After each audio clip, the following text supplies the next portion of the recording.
the ups and downs your Rangers have experienced this season, perhaps the most discouraging moment came when Derek Holland got hurt during the home opener. After just one inning, the hope of a full productive season for Derek was gone.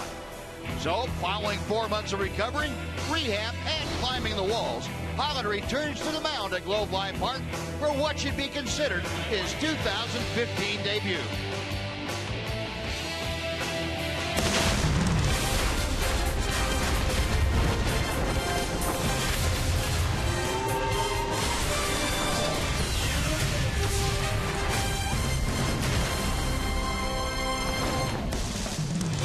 Texas Rangers baseball is presented by AT TEX UVerse TV. It is a cloudy, warm, and muggy afternoon here at Globe Life Park. The return of Derek Holland is upon us. Rangers try to finish off this series and this homestand with a W as they take on the Seattle Mariners. And welcome in, everyone, along with Tom Grieve, Steve Busby. Glad you could join us on this Wednesday afternoon of matinee Ranger baseball. And Derek Holland, the big story here this afternoon. And Tom, Derek, last year, similar situation, didn't pitch the first part of the year. Did really well coming off the DL in September. Hopes for the same thing now. Absolutely, Buzz. When he came back last year, I don't know that he surprised people, but he probably went past all the expectations with the way he pitched in those 6 starts last year. He pitched into the 7th inning in all of the starts, and when you look at the numbers, they were pretty dramatic. He was 2-0. His ERA was 1.46, an incredible strikeout to walk ratio of 5-1. He comes back with the experience of having done it before late in the season. The only difference this year is the games are a lot more meaningful, a little bit more pressure.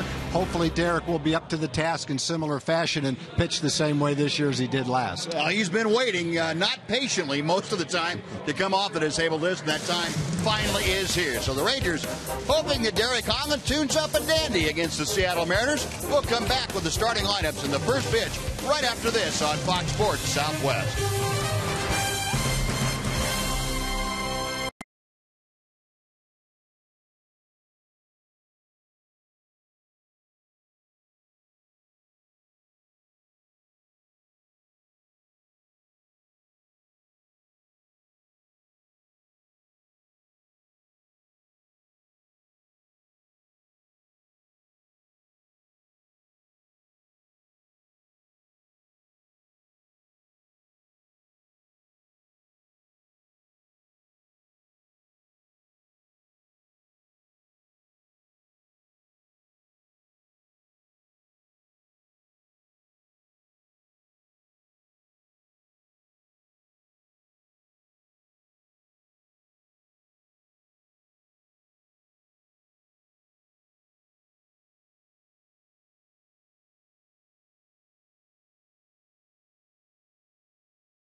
Ford dealer.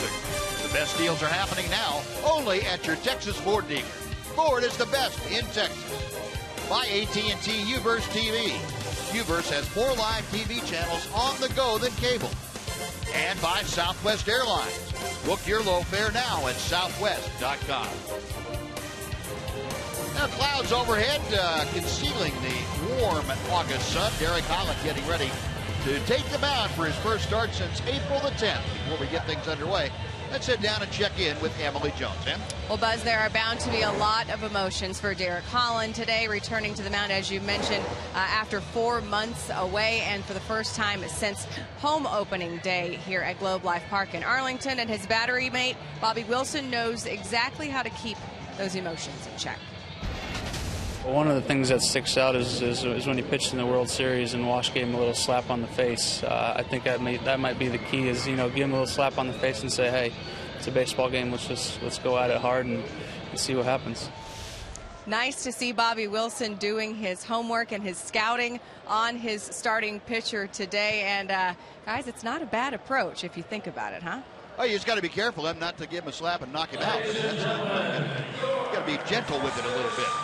Now, it'll be interesting to see how this duo works here this afternoon. And Derek, and I'm sure a lot of emotions that he'll have to deal with, try to keep in check as he takes on the Seattle Mariners. And Derek now, and even though he has the experience of having come back last year, this, as Tom told you, an entirely different situation. The ball club right in the thick of things as far as contention for postseason play, and Holland wants to not only fit in but also compete successfully for this Ranger team this year.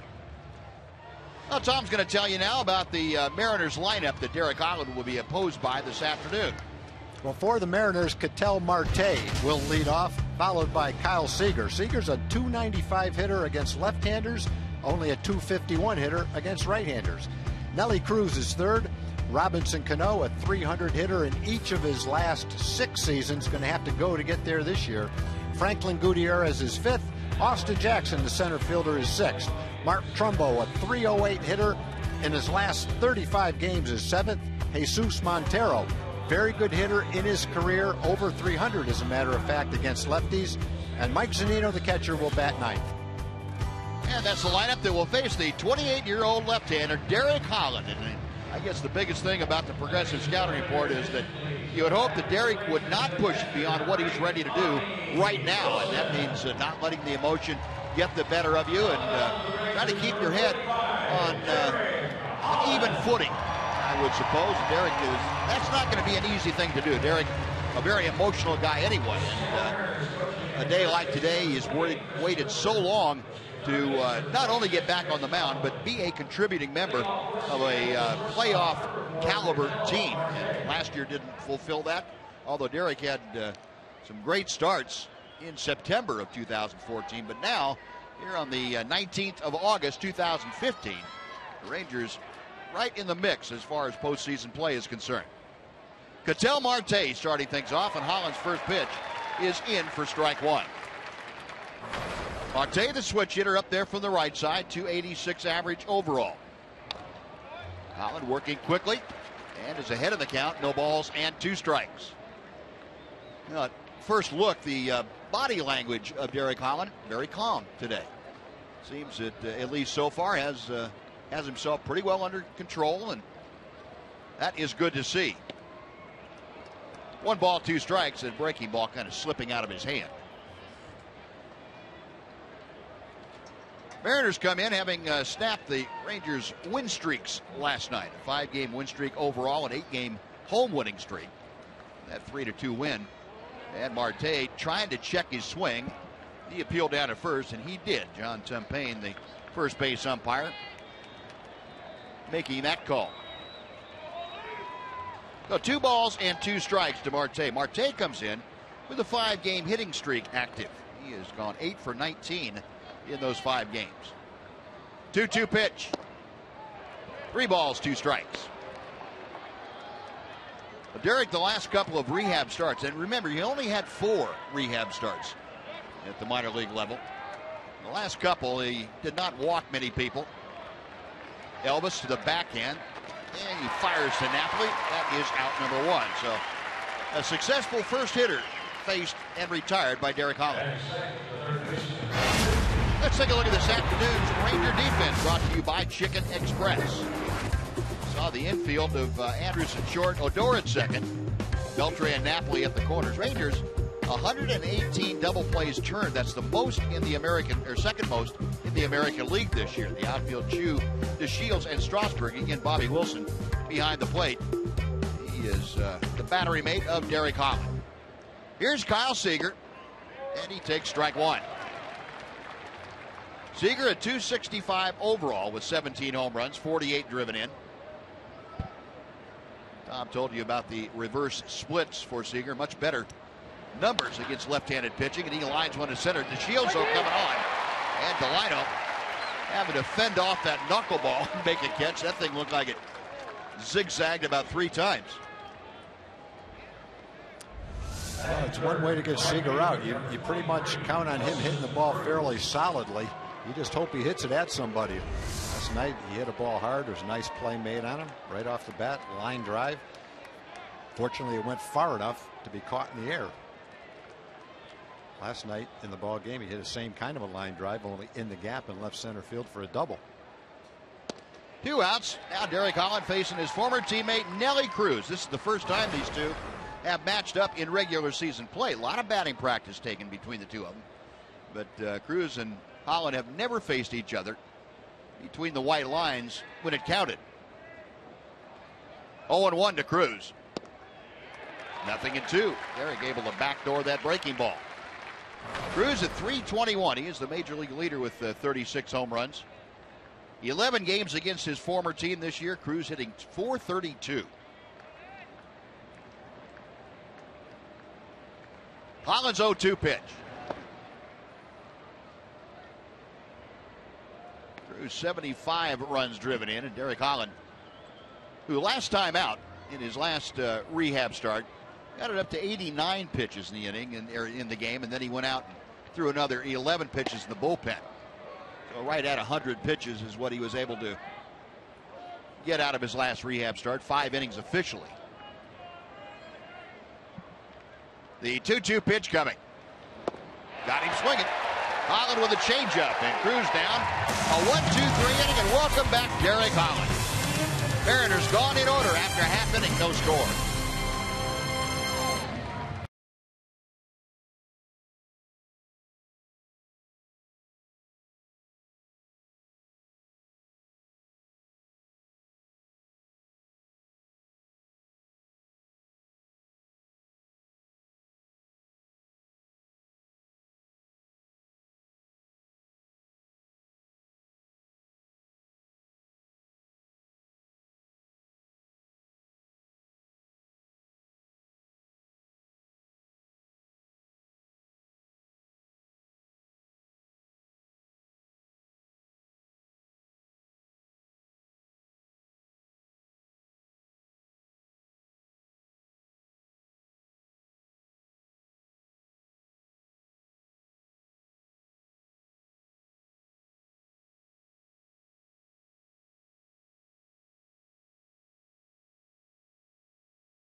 The Southwest Airlines Texas Rangers lineup. The Rangers will start off with Delino DeShields, followed by Shin-Soo Choo. Adrian Beltre, 11 for his last 27, a .407 average. Mitch Moreland, .333 in August, bats 4th. Mike Napoli gets the start at first. Elvis is hitting 6th. Rougned Odor at second base bats 7th. Bobby Wilson, a .304 hitter with 6 runs batted in his 9 games with Texas, will bat 8th. And the left fielder batting 9th is Ryan Strasburger. And Mike Montgomery, 26-year-old left-hander, making the start for the Mariners here this afternoon. And the first pitch is low to Delino DeShields for ball one. Montgomery, a pretty basic pitcher as far as the types of pitches. Fastball, curveball, slider. He'll throw a cutter. Changes speeds very effectively. He has not had good luck lately. It's been kind of the tale of two seasons for Montgomery. Rangers will try to make him get the ball up in the strike zone, and that's one thing that he has been having problems with lately. Montgomery has given up a lot of home runs in his last 6 starts. 6 of the last 8 he has given up home runs. Delino DeShields gone swinging. And Montgomery gets the strikeout of the first hitter he faces today. Oh, one gone. Shin-Soo Choo now will step in. We'll take a look at the Mariners' defense here this afternoon. It is a good defensive unit. 62 errors, the 3rd fewest in the American League. Gutierrez, Jackson, and Cruz left, center, and right. Montero the start at first. The rest of Cano, Marte, and Seager the normals, and Mike Zunino back behind the plate as Choo takes the first pitch high for ball one. Shin-Soo at 246, 15 home runs, and 54 RBI this year. That is out of play. Some quotes from Dave Magadan and Jeff Bannister about Shin-Soo Choo. They looked at the fact that he's looked much more comfortable since the All-Star break. Kind of taken a load off of his own shoulders, taking that ball the other way, and that is a very comfortable at bat as Choo produces yet another base hit. Yeah, I think he is more relaxed, and with the success, he's obviously a lot more confident right now. He looks a lot more like himself than he did when he was struggling earlier in the year. Using the whole field, getting a start against the lefty. Hopefully starting a rally with it. A 1 on, 1 out. Adrian Beltre moving up to the number 3 slot this afternoon. Prince Fielder, the afternoon off. Beltre at 268 with 11 home runs. Montgomery missing high and away for ball one.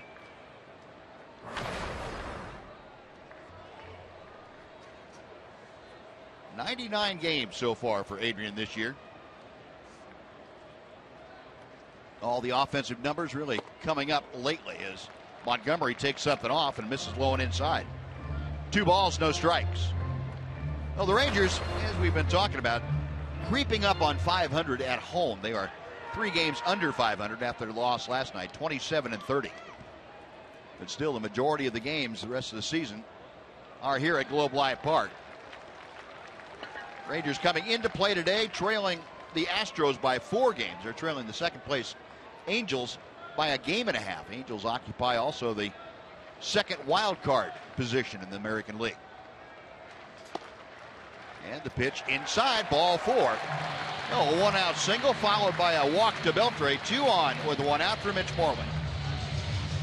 Montgomery's coming off a couple of starts that didn't go real well against the Rangers. 2 starts ago, he only pitched 4 innings. He walked 4 through a ton of pitches, only gave up 3 runs, but was gone after 4 innings. His last start against the Red Sox, 10 hits, 9 runs in 2 1/3. He was gone early in that game. He's trying to find the form that he had earlier in the season. First 6 or 7 starts were really good. In fact, he had a complete game shutout against Kansas City. No walks, 10 strikeouts back in June. Performance early was really good. Lately, hasn't been quite up to the standards he set in his first couple of months in the big leagues with Mitch Moreland having a very good month of August. 333 with a home run and 10 RBI. He's got an opportunity here to get the Rangers on the board in the first. And he shoots that one right off his right foot. That'll run the count to no balls and 2 strikes.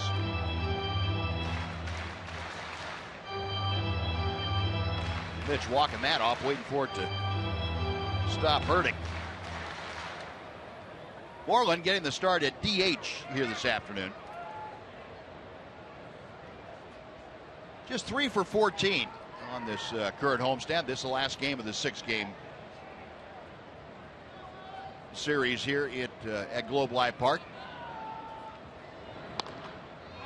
out of play to the left, and Marlins staying alive at 0-2. Rangers still one of the hottest teams in baseball since the All-Star break. They've hit 284. Gotten that average up to 5th in the American League, and among the major league leaders, they are 2nd in runs since the break with 160. 2nd in runs per game at about 5 1/3. The offense really coming to life. 1-2.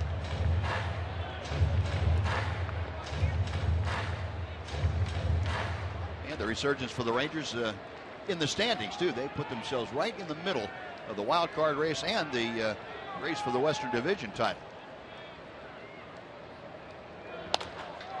Broken bat to left field, a base hit. Chew being waved around third. He will score without a throw. And Mitch Moreland with the RBI base hit. The Rangers jump out on top, 1-0. Well, in fact, Shin-Soo did start a rally. First 4 hitters, 2 of them left-hand hitters against the lefty, both of them with hits. Shin-Soo started it with a single. Mitch with 2 strikes on him. Gets a pitch down and away. Pretty good pitch, really. And he's able to get enough of it off the end of the bat to sneak it by Marte into left field for an RBI. And Rangers are on the board early, looking to do some more damage. Great situation for Knapp right here. Be a great spot for him to launch one for his first Ranger home run this year.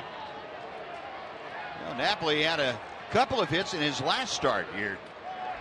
A couple of days ago, had a single and a double. Got Beltre at second, Moreland at first. And Montgomery hits the low inside corner for strike 1.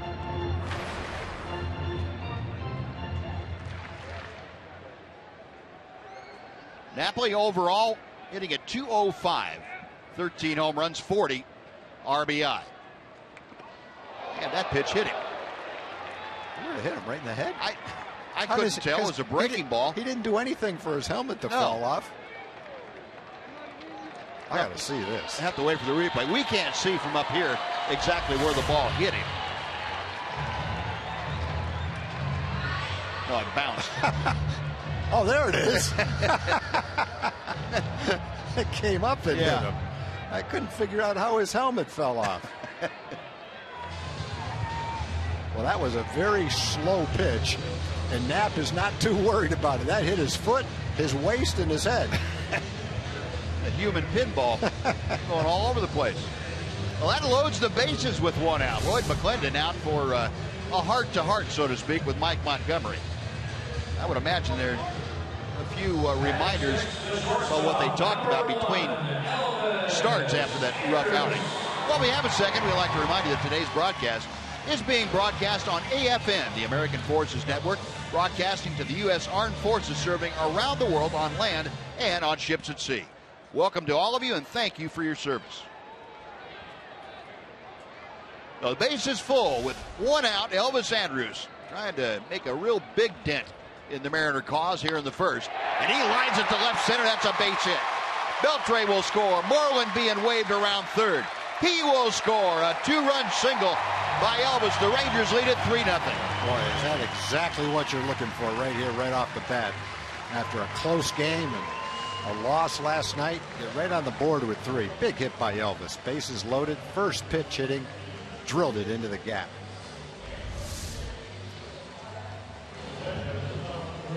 Elvis now 45 runs driven in. And he has been hitting the ball with authority for the last 6 weeks.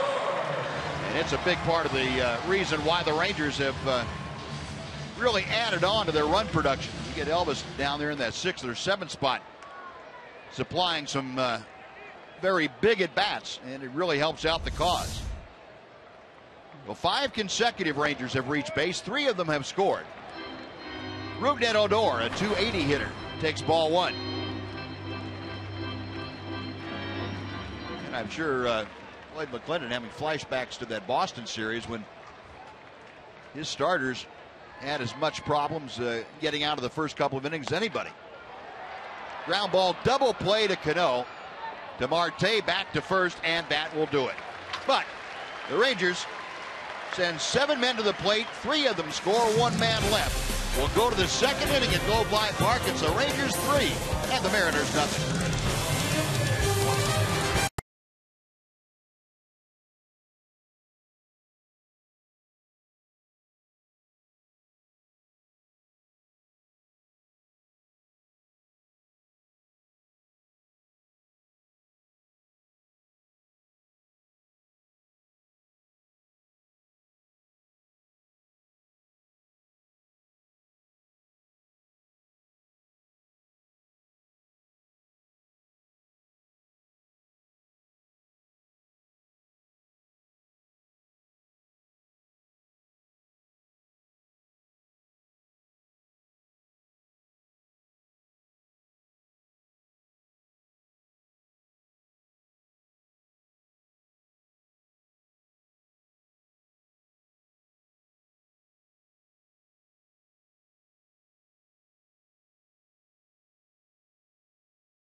Southwest Data Strong fan. And you just might see yourself in one of our upcoming broadcasts. It's all made possible by the good folks at T-Mobile, and we'll have the selection for today a little bit later on. Well, Derek Holland goes to the hill with a 3-0 lead. His teammates welcomed him back with that 3-run first. Holland had a 1-2-3 top of the first inning. Facing Robinson Cano to start things off in the second. And the count evens after that foul ball, 1-1. Rangers have bottled up Cano pretty well in this series. 0 for 4 yesterday, and he's 0 for 8 against Ranger pitching. Cano a lifetime .357 average against Holland, and he adds one more to that total as he rolls one up the middle into center field, a leadoff single. And let's go over and say hello to Jim Knox. Jim? I appreciate it, Buzz. Hey, it's starting to rain here. Feels nice and cool. Come on out and watch some good baseball. But, you know, last week the Texas Rangers Baseball Foundation hosted the World Series RBI. Giovanni Gallardo, he was a participant of this many years ago. He actually talked to some of the participants. You know, and he also talks about the experience. Had the resources as much as we wanted to. Myself growing up. And I think, you know, Major League Baseball does a great job with a program like that. I remember, like I said, I mean, having the big league experience, you know, for that week. There you go, Giovanni having a good time talking to some of the players last week in the World Series RBI right here at Globe Life Park. Buzz? All right, Nazi, thank you. Yeah, that is a great program, and Major League Baseball has done a super job with it. A 1-on, nobody out. Franklin Gutierrez takes low and inside, and the count evens up now, and a ball and a strike. Gutierrez, a .307 average as he stands at home plate. 7 home runs, 19 RBI.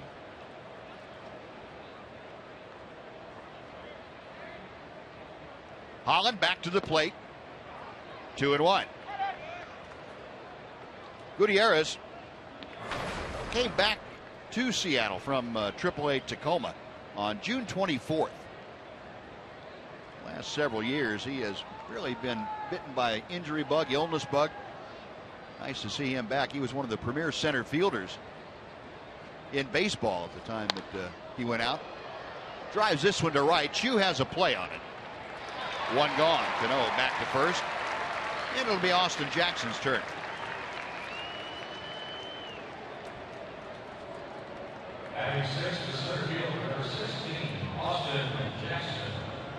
So Derek Holland back on top of the hill now, working to Austin Jackson.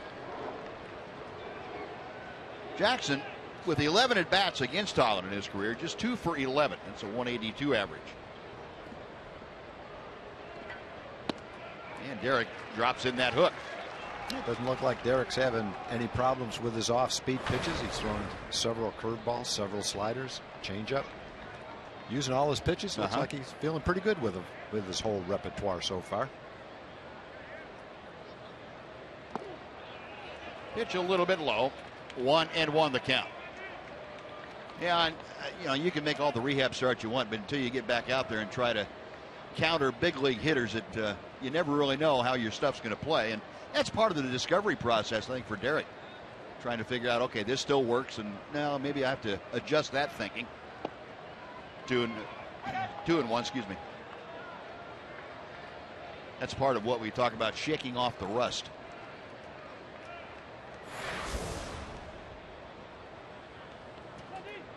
Austin Jackson, a .257 batter. And he lines one to right. That's going to be in for a base hit. Cano will check in at second. Chu gets the ball back in, and Mariners now with runners at first and second, 1 out. Mark Trumbo coming up.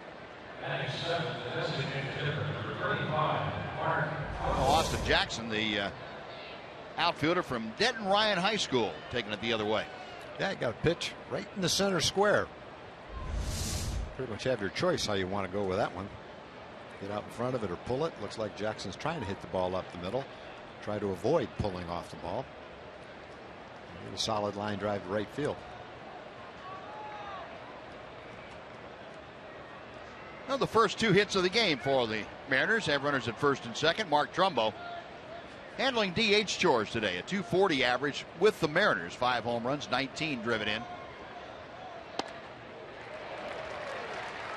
0-1. Trumbo has fared pretty well against Holland in the past. He has 4 home runs out of the 11 hits that he has against Derek. 289 average.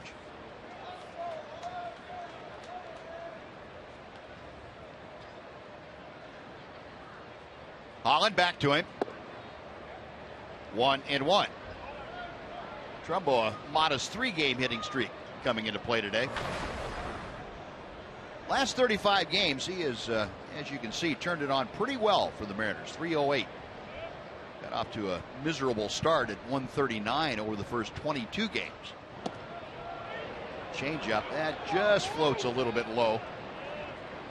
At least John Hirschbeck said it was low. Turned out better on our Fox tracks than it looked. Actually caught the bottom of the strike zone. And I think, Buzz, you would probably classify John Hirschbeck as a pitcher's pitcher. Yep. He tends to call strikes.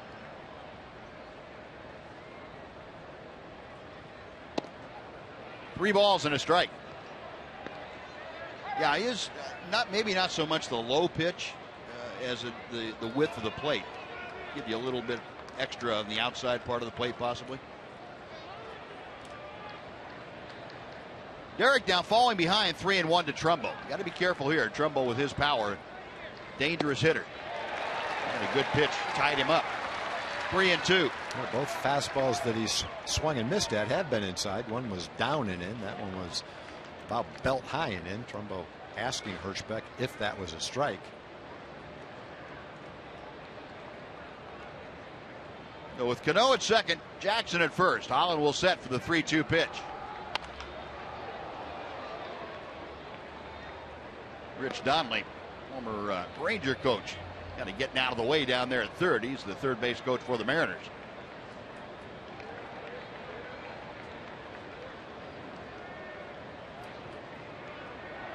A 3-2 with 1 out. Trumbo waiting. Holland reading the sign from Bobby Wilson. Cano and Jackson away from their bases.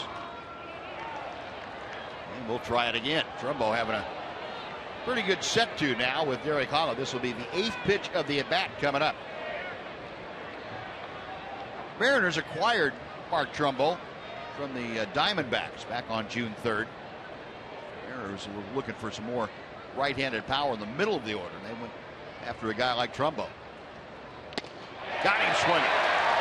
Holland took something off, got it up. The Trumbo with the strikeout. They're now 2 gone. Yeah, Trumbo had seen a bunch of fastballs, including the 2 that he fouled off on 3-2. Looking fastball as he should all the way, and way out in front of the changeup. One of those cases where the change of speeds got him, not necessarily the location. No second strikeout for Holland, and with 2 away now, Jesus Montero will step in. Montero with a home run in his career against Holland, only 7 at bats, hitting at .232 overall.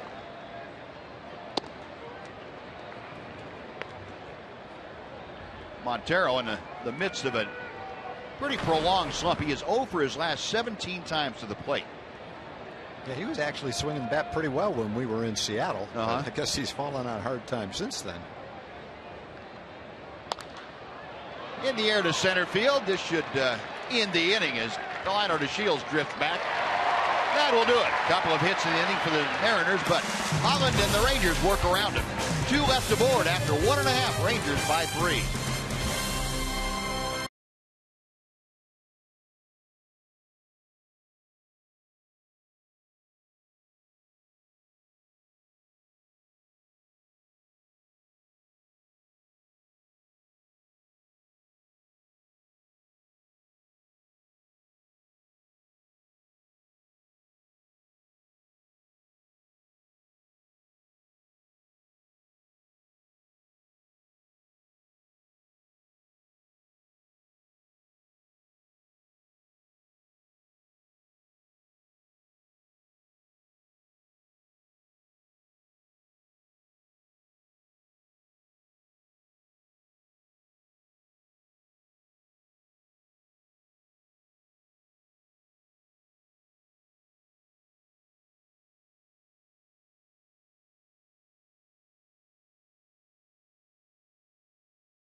is brought to you by your Texas Ford dealers. The best deals are happening now only at your Texas Ford dealers. Ford is the best in Texas.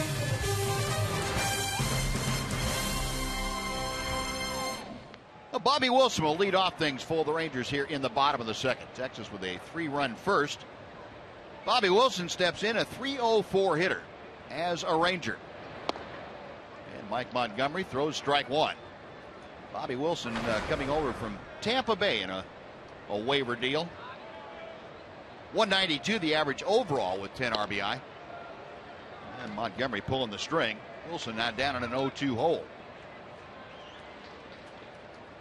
Bobby Wilson formerly with the Angels and with Tampa Bay. Got him swinging. 3-pitch punch out for Mike Montgomery. One away, and Ryan Strasburger will be next. Ryan Strasburger. Well, whatever the manager said to Mike Montgomery, looked like it worked pretty good. It may have been a threat. Getting a double play and a strikeout. It may have been some kind of a threat, either implied or stated. Yeah, I've got someone warmed up out there, and I'm not going to watch too much more.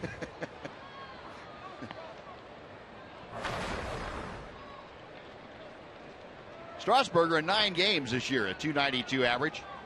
This is his 4th consecutive start in the stead of Josh Hamilton. Josh experiencing more knee discomfort. Rangers trying to decide whether it'd be best to go ahead and put Josh on the DL or hope that he could come around the next couple of days. But that decision will be made sometime today. There's Josh. I know it's got to be frustrating for him. Strasburger taps one back to Montgomery. That is out number 2. Now back to the top of the order. Montgomery will face Delino DeShields for the second time.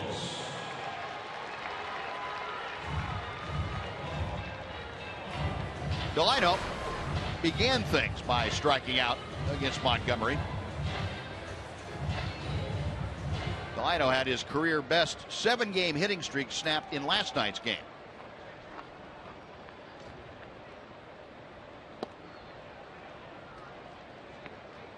Last couple of games, Delino has looked a little bit edgy, I guess, over anxious. Yeah, he swung at some pitches. I agree that he was laying off of pretty regularly. Trying to get that bunt down, a great idea, and just bunted it foul. Yeah, being able to bunt and having that kind of speed, that can allow you to avoid some rather prolonged slumps when you're not swinging the bat as well as you want. You get a few of those, can break up an over. Allow you to weather the storm until you get your swing back down. Who was that that said the other day that speed never goes in a slump? No, I guess not unless you got a hamstring injury. Yeah. 0-2. Delino chops it foul. Oh, look at that play by Kenny down there. I think that's Kenny. Nice play. Some kind of hands. Man, one-handed it. Kept his hand on the camera and reached down and snagged it. 1-2 to DeShields. And Delino now 4 out of 18 in this homestand.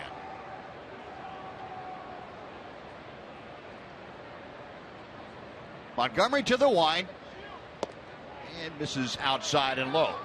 2 balls and 2 strikes.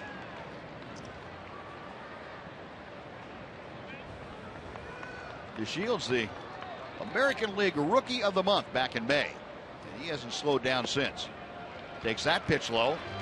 And all of a sudden this turns into a 3-ball 2-strike count after Delino got down very early, 0-2. Payoff pitch. Lost him. Delino DeShields. That is a classic Delino DeShields at bat where he kind of flailed at a pitch early in the count, trying to bunted it foul, then worked the count full and drew the walk. Yeah, and I guess if you're a pitcher and you get 2 quick outs, he's the last kind of guy you want to walk with 2 outs, because with his speed, he can turn the walk into a double by stealing second base on you. I don't think he's going to wait very long if he gets a read of Mike Montgomery to try and swipe second. First pitch to Chu is high for ball one.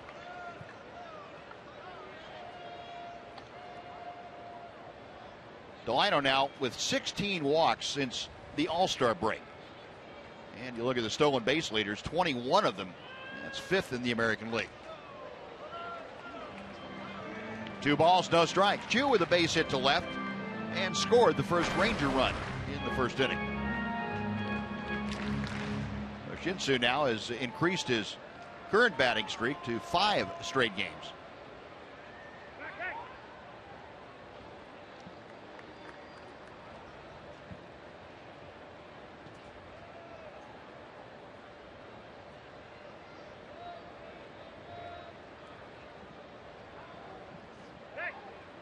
And Montgomery, a couple of different looks for Delino to take a peek at.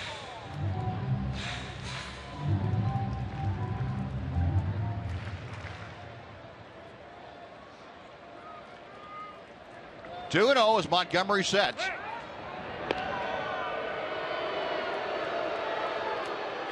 Mike Montgomery not making a lot of friends here at Globe Life Park.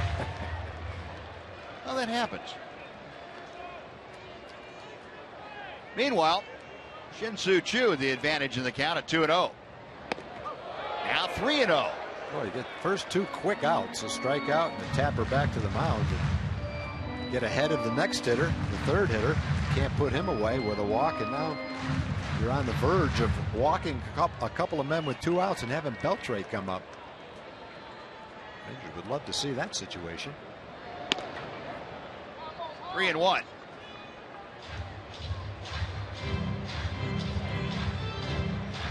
Well, if you're Chu, you know he's thinking to himself, I don't want to walk him. Probably going to get a fastball, so if they're ever going to get out in front and drive one, here it is. Yeah, that was a borderline pitch, the 4th pitch. Yeah. Now the 3-1 on the way. Chu taking all the way there, and it's 3 and 2. No, with 2 outs now, Delino DeShields, we get the advantage of a running start. Means you'll be about 3/4 of the way to second before the ball is delivered. Chu trying to extend this inning. Adrian Beltre will follow. Montgomery's payoff pitch is low, ball 4. Oh, back-to-back 2-out walks. 2 on for Adrian Beltre. Take a look at our Ford leaderboard. Speaking of Adrian Beltre, he is tied with Miguel Cabrera for 52nd on the all-time list of home runs. And Duke Snider next in his sights at 407. Alfonso Soriano 50th with 412.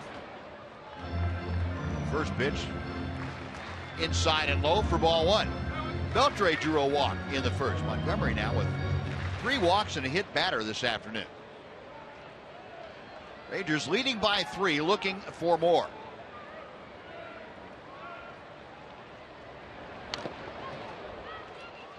I think Adrian would like to have that over. He was right on that pitch. 11 home runs, 38 RBI for Beltre. He has hit safely in 6 of his last 7 games at a 407 clip.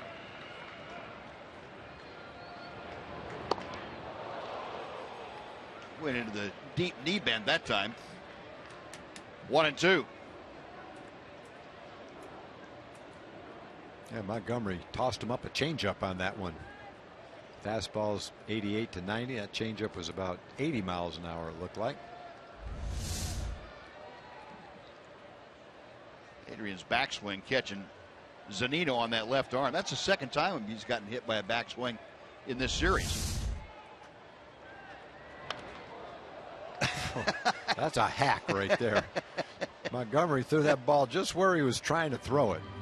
Maybe needed to throw it a foot higher before he could get him to swing and miss at it, though. Look at that thing.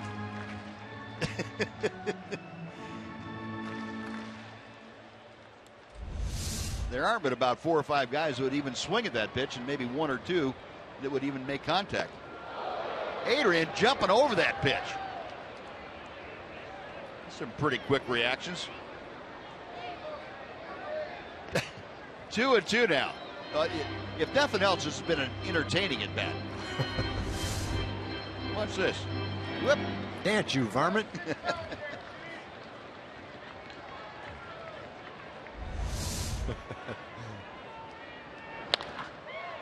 And a roller out to short. Marte underhanding to second for the force. That will do it.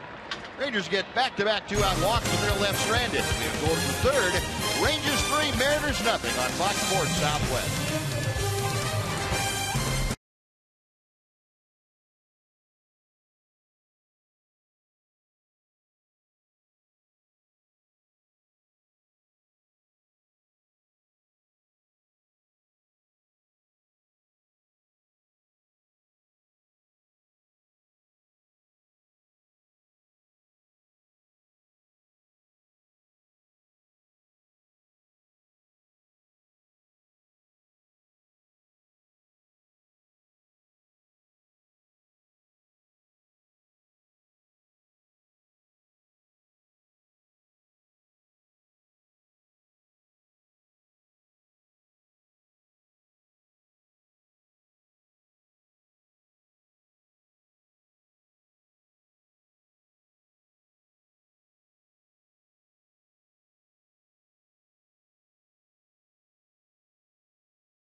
Throwback giveaway.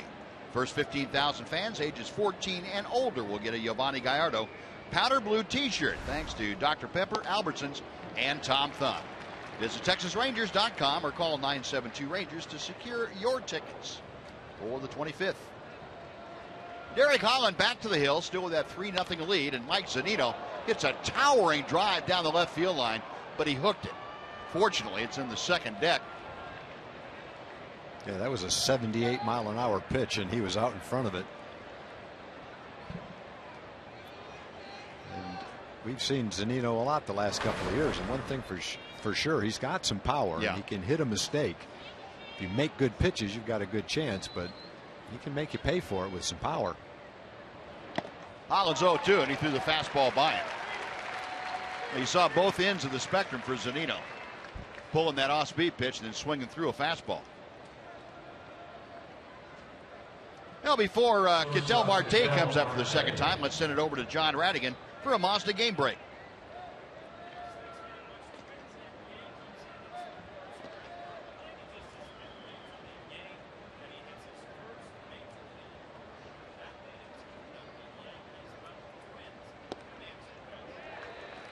All right, John, thank you. Ketel Marte began the proceedings this afternoon by grounding to short. And Holland painting that outside corner with a changeup. 0-2. Marte, a .281 average as he stands up there against Holland. A ball and 2 strikes.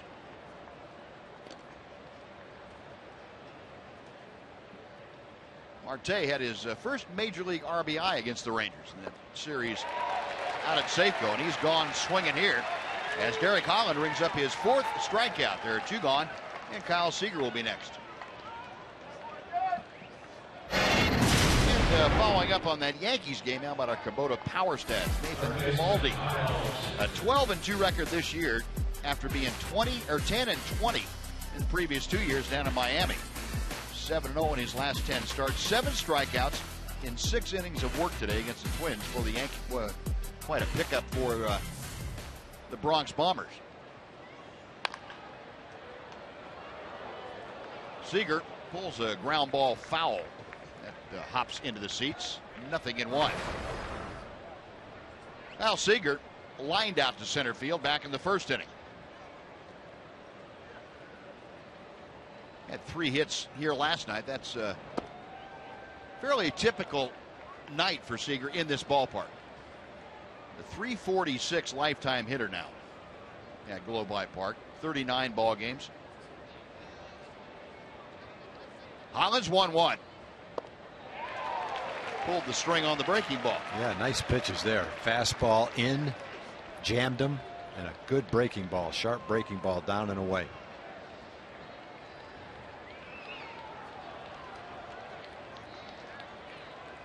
Holland to the wind, the 1-2. Got him on the fist. Nice pitch there. Napoli will take it to the bag. And there is another 1-2-3 inning with a couple of strikeouts for Derek Holland.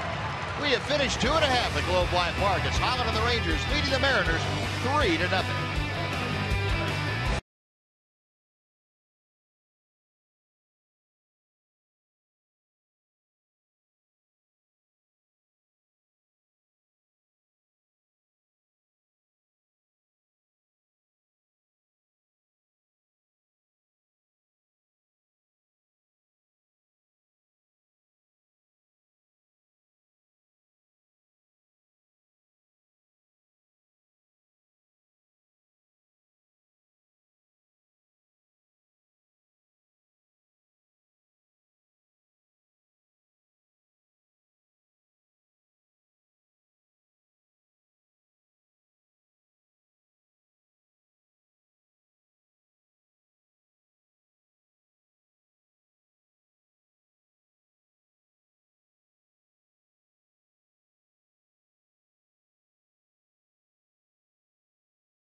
Park, as you know, and on Sunday, August 30th, the first 7,500 kids 13 and under will receive a Shin-Soo Choo batting helmet.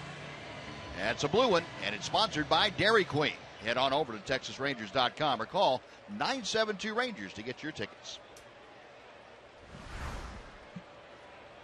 Now the Rangers come to bat here in the bottom of the third inning, up by 3. Mitch Moreland had an RBI single his first time and pulls one flagged down by Cano.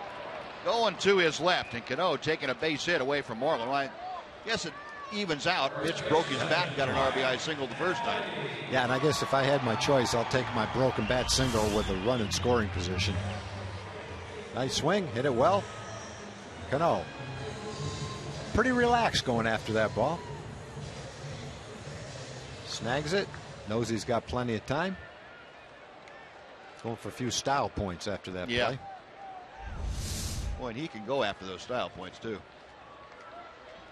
Well, here's Mike Napoli, who was hit by a pitch. We got rain with the sun out. Got to be a rainbow somewhere. Yeah, I understand the humidity was a little bit high, but this is ridiculous. Napoli looking at that off-speed pitch all the way in. 2 balls, no strikes.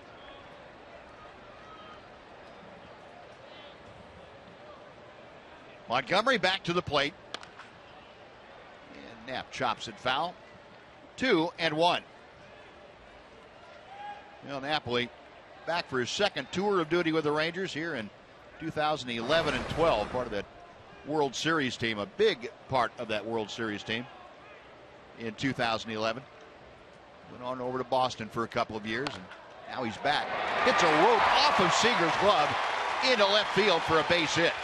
It's got to be a rope if Seager can't catch it. He came close, though. That was a one-hop smash. Seager, a terrific defensive player, almost robbed Knapp of a base hit. That would have been some kind of play. Yeah, that's why they call it the hot corner. And he was playing back. Now, that's the fourth hit of the afternoon for the Rangers against Mike Montgomery. 1 on, 1 out. Elvis had the big hit in the first inning, a 2-run single plastered into left center field. Well, Elvis now hitting at 254. Upped his RBI total to 45.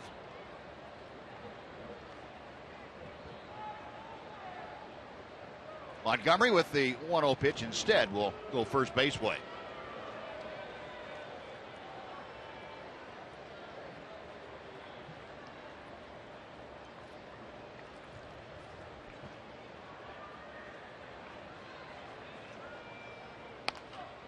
And Elvis fights that off the other way. 1-1 the count. Elvis has had a career high of 67 RBI. That came back in 2013. That was the third of 3 consecutive years of 60 or more. So he's on pace to pretty much do the same thing here this year. It's off his foot. 1 ball, 2 strikes. But we've talked about it the last 5 or 6 weeks. We have not seen him hit the ball at any time in his career harder than he has since he adopted the leg kick and has gotten comfortable with it. That bodes well. He's just 1 home run away from his career high, which was 6 back in 2009. Marte throws high and throws it into the photographer's well. Well, Napoli got down there. Marte was kind of going at it casually. And Napoli made him throw over the top, and Marte threw it away. Cano talking to the second base umpire, Milwaukee, about a possible interference. Yeah, I don't see the interference. I mean, it's an aggressive slide through the bag. Doesn't have his hand. Well, he had his left hand up in the air, but I don't think that affected Marte. Marte, I agree with you, Buzz. He thought he was going to have a simple little double play, and it turned out to be a little tougher than that. Chose not to throw it to Cano, take it himself. So with the error, Elvis Andrus now in scoring position for Rougned Odor. Odor grounded into an inning-ending double play back in the first.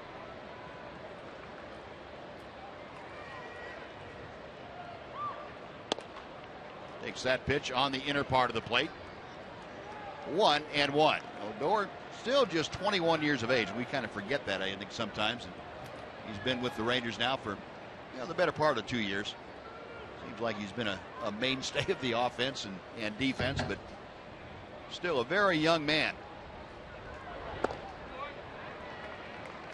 2 balls and a strike.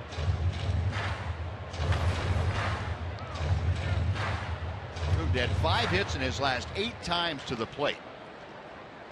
He had gone through a streak where he was 1 for 17, and he has come out of that with flying colors.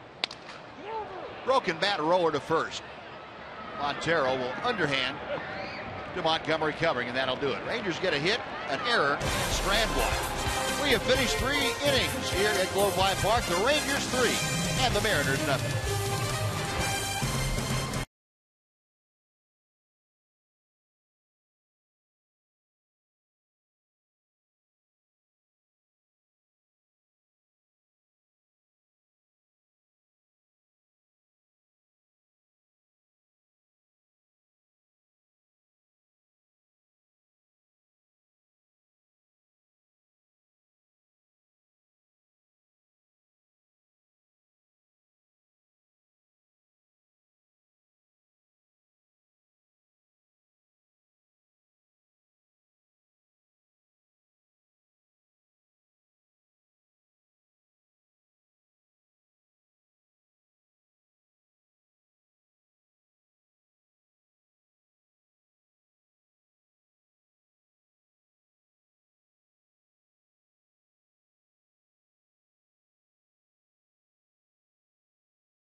Here it's Coach Ken Purcell. Boy, I tell you what, you talking about a coach, 41 years of high school athletic experience, coach at Allen for 12 years. Of course, you've been part of Football Fridays on Fox Sports Southwest, and it all kicks off next week.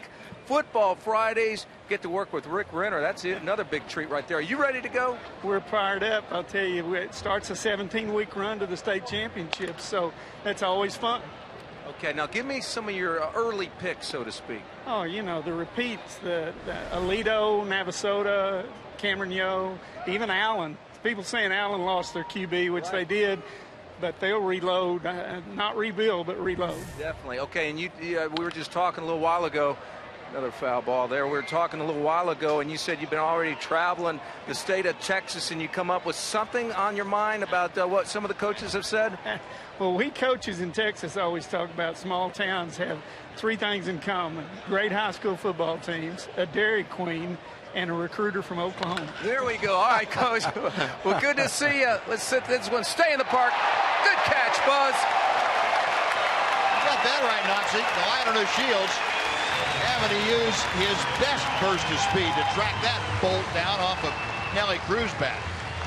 That ball was hit hard. That wasn't a fly ball. That was more of a line drive. That's why a center fielder has to have speed to run these down.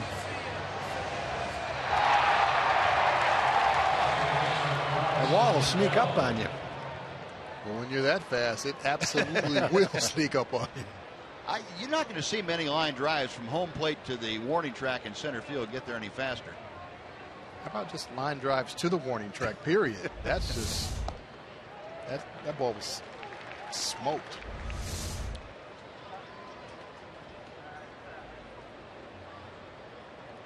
A nice play by Delino DeShields. So one out, a very loud out.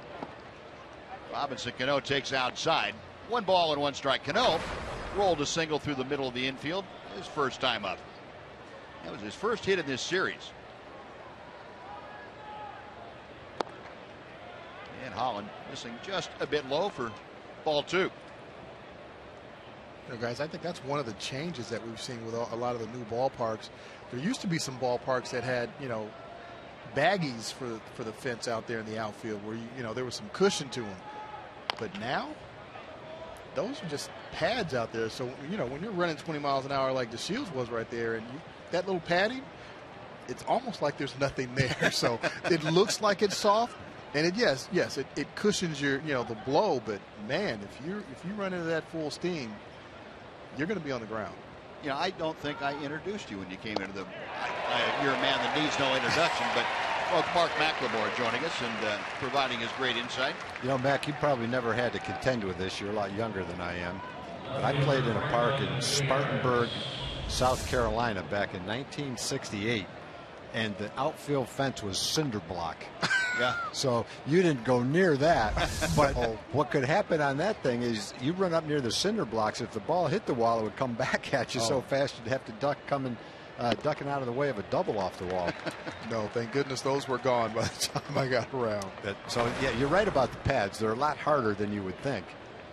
Man, if you go back far enough, there weren't even pads. Wow. I can remember Willie Horton was really the reason they got padding in Kansas City on the walls.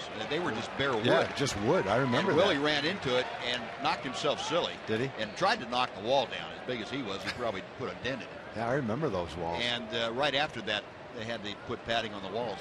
Wow.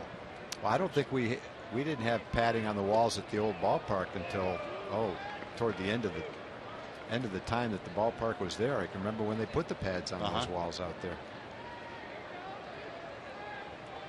In fact, I'm not even sure about this, but I think baseball might have had a mandate that you had to have padding on the walls. Yeah, it came about at some point. I don't remember exactly when.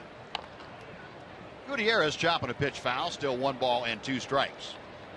I would think the Players Association would have been involved in those discussions. Yeah, no doubt. Well, if I remember right, if Willie ran into the wall and said, "We need padding," somebody's going to put padding in it. Probably by the end of the game, maybe? Probably, yeah. Yeah. 2-2 to Gutierrez. Gutierrez a fly ball to right, his first time. Derek Holland. The next pitch will be number 60 here this afternoon. Looked pretty good for being on the shelf for the better part of 4 months. Looked very good, as a matter of fact.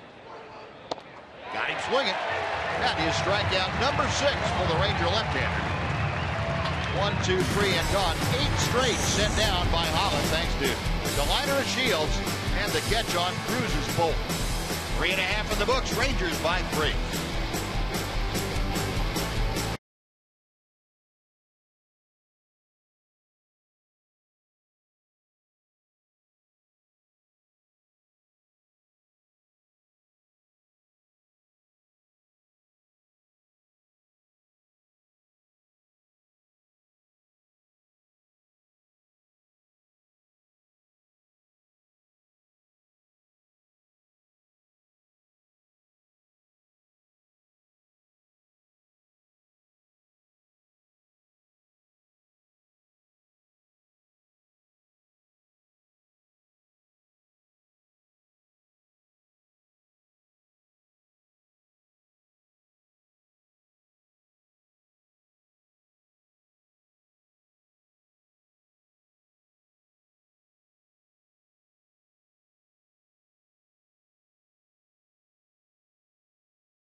To a post-game fireworks show set to music highlighting the history of pop music. Fans using the online coupon code FIREWORKS at TexasRangers.com/specials can get $14 seats, and seats are going fast, so don't wait to get yours. Well, the Rangers come to bat here in the bottom of the 4th inning. Bobby Wilson to start things off against Mike Montgomery. Montgomery has settled down reasonably well since the 3-run first. Bobby Wilson struck out as he led off the 2nd inning for the Rangers. Behind third, Seager across the diamond. 1 gone. Next will be Ryan Strasburger.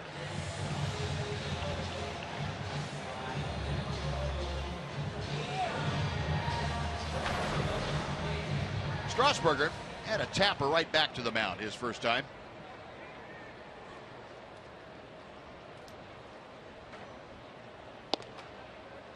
Looking at strike 1. Again, folks, in case you missed it yesterday, the Rangers announced they had acquired Will Venable, left-handed hitting outfielder from the San Diego Padres. Strasburger hits it sharply, but Cano has the play. 2 gone.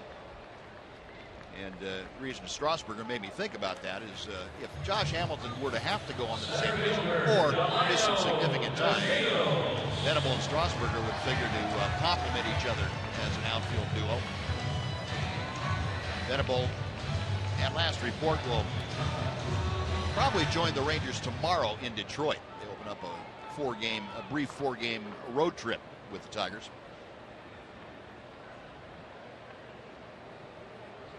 Lino to Shields takes that slow breaking ball for strike 1. Yeah, there's not a lot of options for whose place he will take. Rangers have 7 guys in the bullpen, so they're not going to get rid of a bullpen pitcher. 2-out hit by Lino. You have to have a backup catcher. That's Chris Jimenez. Backup infielder. That's Adam Rosales. So there's not a whole lot of choices.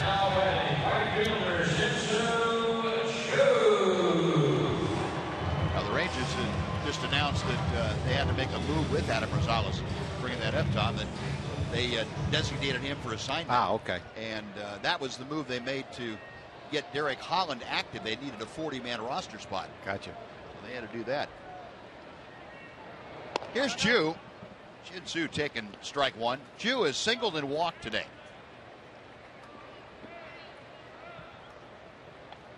Rangers now with 5 hits, and Delino at first with 2 outs. Second time that he has been on first base with 2 outs and Chu at the plate.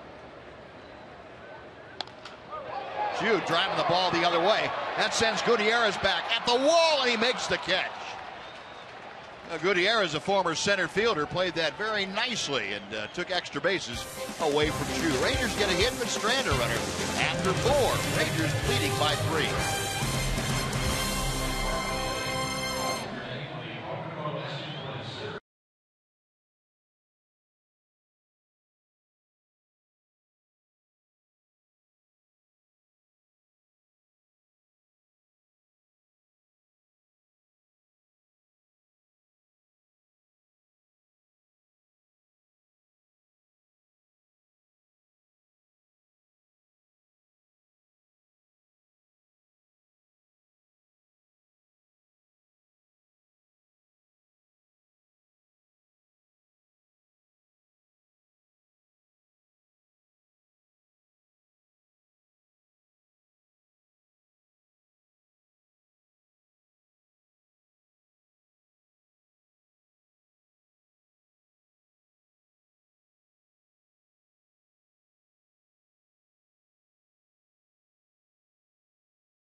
Southwest is brought to you by Southwest Airlines. Book your low fare now at southwest.com. And by Mazda. In every car we make, you'll see why driving matters. And speaking of driving, how about the driving Derek Holland's doing this afternoon? He's driving that bus pretty well. Allowed just 2 base hits through the first 4 innings. Goes to work here in the 5th to Austin Jackson and deals strike 1. Jackson single to right field. His first time to the plate. Elvis gobbles up that ground ball. 1 away.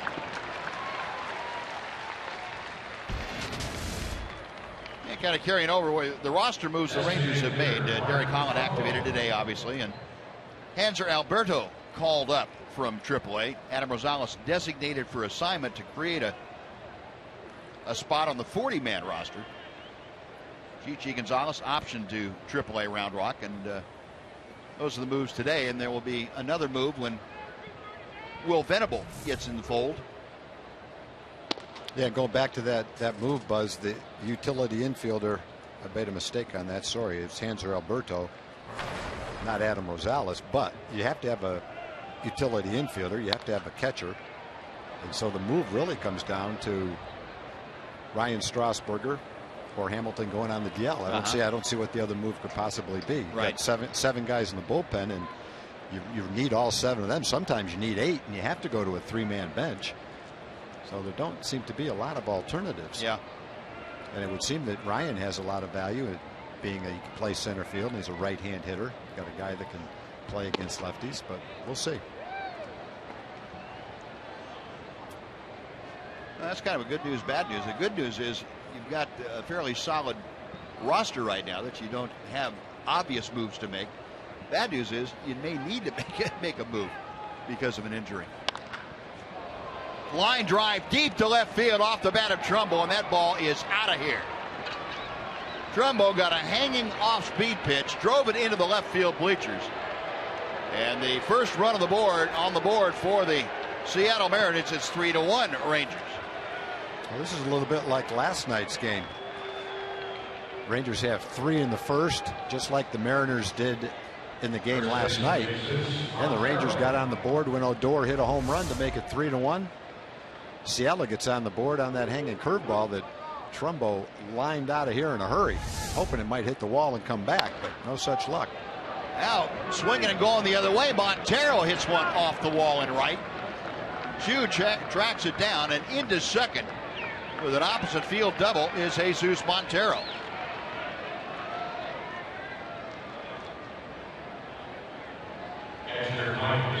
We'll go back first of all and look at Mark Trumbo's line drive home run. Boy, watch out in the stands. It's a good day to get hurt in the stands. There's so much room out there because there are some empty seats out there in left field.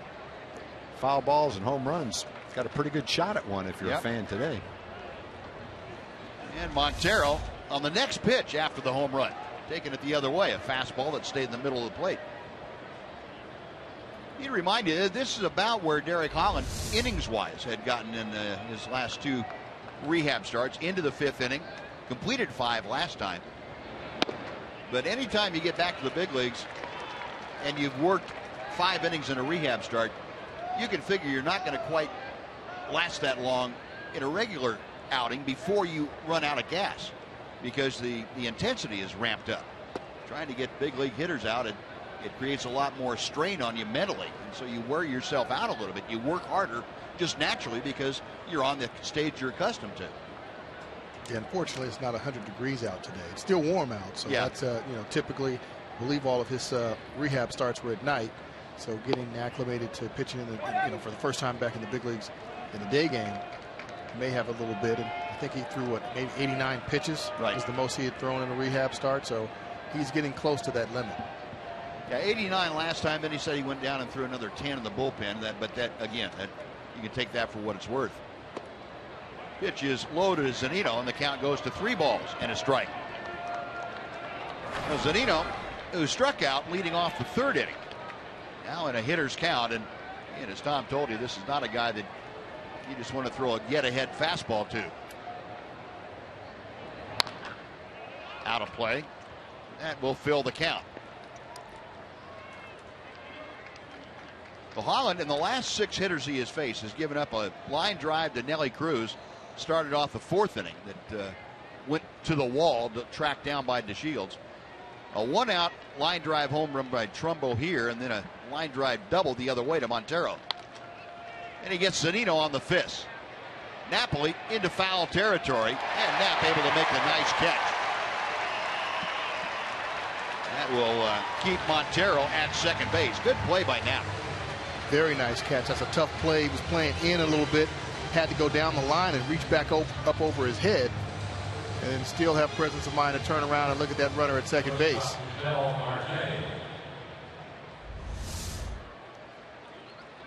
Darren got that ball in and jammed him. I guess Knapp has had pretty good practice on that type of a play, having been a catcher, looking at balls directly over your head like that. He had no problem going back to make that play. Some first basemen would struggle with that, but Knapp made it look easy. Yep. Oh, 2 outs. Montero still at second. Back to the top of the order. Ketel Marte, and he is picked clean by Beltre. How about that? What a surprise. The master down there in 3rd, and that'll do it. The Mariners are gone. They get a run on 2 hits and lead 1. Halfway through the ballgame, Rangers 3, Mariners 1.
plan for the 2015 season. 20 game plans come with great benefits like the chance to purchase 2015 postseason strips, savings off gate prices, and a lot more. Visit TexasRangers.com/20 game plans to get yours today. Don't wait, they'll be gone by August the 25th. Adrian Beltre starting things off here in the Ranger 5th inning. Texas on top 3-1. Beltre, who scored a run after he walked in the first inning. Down on the count here, no balls and 2 strikes. Mike Montgomery has turned things around pretty nicely for himself. Beltre tomahawking another pitch. This one to Seager. One gone. Now before Mitch Moreland comes up, let's send it over to John Radigan for a off the game break.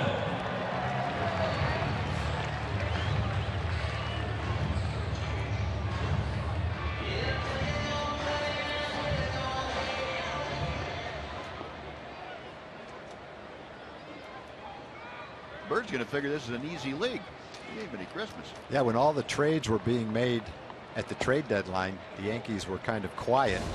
And one of the reasons is the player that other teams wanted was the kid that's hit the 2 home runs today. The Yankees wouldn't trade him. DirecTV showing you those AL East standings. Yankees with that 1 game lead over the Blue Jays. Baltimore in the middle of the wild card race, but they're 5 games back of the Yankees. Mitch Moreland had a RBI single in the first inning. Rounded out sharply to Cano last time up, 1 out of 2.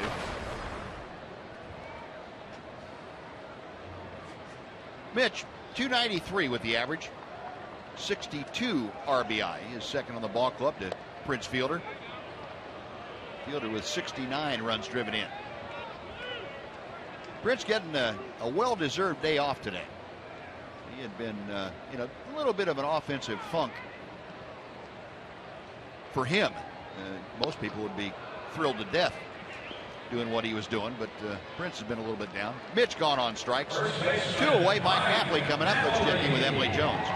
Well, guys, as fans and those who follow this team closely, we've been paying attention maybe a little more keenly to the standings these days. Here's what Jeff Bannister had to say about scoreboard watching. The idea of seeking out and searching to look at standings, we all know it's not it's not going to do us any good to just start watching and go, oh, watch our team's name rise or fall. Really, we know that when we win, that we're going to be either in the same spot or a different spot moving up. If we lose, there's really only one direction to go. So a very realistic and honest approach to scoreboard watching and standings watching, guys. Yeah, I am. That's what a manager has to say. I'm watching the scoreboard. I'm sitting here staring at that thing saying, yeah, they lost it. At least he acknowledges that they know where they are. Yeah, that's true. Sometimes I go into the clubhouse and they're like, what? We're where? We've won how many games in a row? And I'm like, I'm not buying it. Yeah. Good stuff, Em. Thank you. Yeah, you have a lot of guys that have a lot of different, opinions about scoreboard watching. And, there are some guys that really just don't care. They don't look at it. But most guys do. Yeah. They know the teams that are in front of them are right there on their heels. They know what they've done, on that particular night. I think, especially when you get down to the last couple of weeks and you're in it, you're watching. Sure. You know. You have to know. You want to know. And, so you're watching during the game. If a team plays a day game like the Rangers are today, and this is a team that, is right in front of the Rangers that plays later on tonight, you better believe that team that's playing later on tonight is trying to find out what the Rangers are doing today.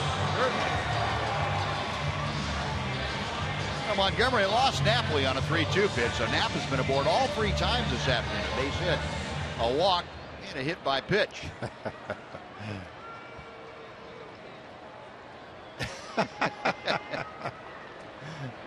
What? Are you talking to me? That's pretty good right there. He's having a good time. 1 ball and no strikes to Elvis Andrus. Elvis 1 out of 2. 2-0. Elvis a 2-run single in the first. reached on a fielder's choice in the third inning. Yeah, Montgomery had a little lapse like this in the second after 2 quick outs. He walked DeShields and Chu. 2 quick outs, and he's walked Napoli, and see what happens here with Elvis. Well, the only time the Rangers have been able to make errant pitches cost Mike Montgomery was in the first inning. Elvis did it with a 2-run single then. Montgomery back to the plate, and Elvis shoots it foul. 2-2. Rangers 3 runs on 5 hits this afternoon. The Mariners 1 run on 4 hits. Seattle has committed the only miscue.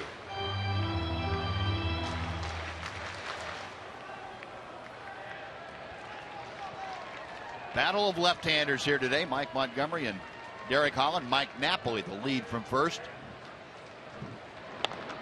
And Elvis pops it up. Zunino off with the mask.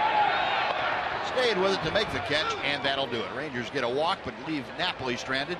We finished 5. Rangers leading 3-1. Mac, thanks for joining us. We will see you after the ball game on Rangers Live.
Foundation and Medical Center Arlington on Labor Day. It's the 4th annual Rangers Labor Day race. Enjoy the scenic 5K course that finishes right here on the field, or bring out the whole family for a 1K fun run. Sign up today at texasrangers.com/race.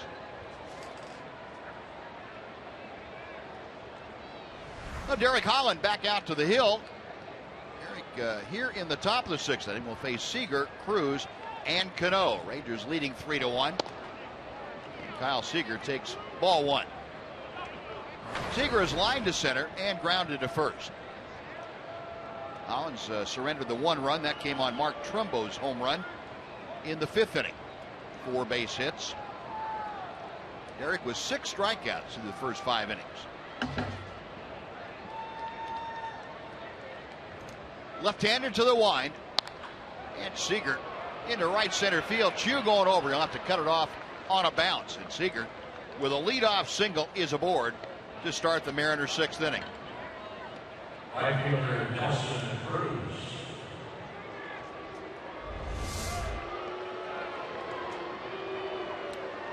Well, Seager with another line drive. He had a double last night, line drive to left center. Had a line shot the first time up today, but Delino caught it. It went right to him. This one he pulled into the right center field gap. Leadoff single. Now you get to the hard part, though. Cruz, Cano, and even Gutierrez hitting 5th has been swinging a pretty hot bat too, showing some power. First pitch to Cruz, in for strike 1. Well, he struck out in the first, hit a wicked line drive to straightaway center field. We're back to the midway back on the track that Delino DeShields had to run down. So 0 for 2 today. And now down to the count, no balls, 2 strikes. Cruz with a streak of 29 straight ball games reaching base. That is on the line here this afternoon. Major league leader in home runs. He is having a terrific year, currently hitting at .319.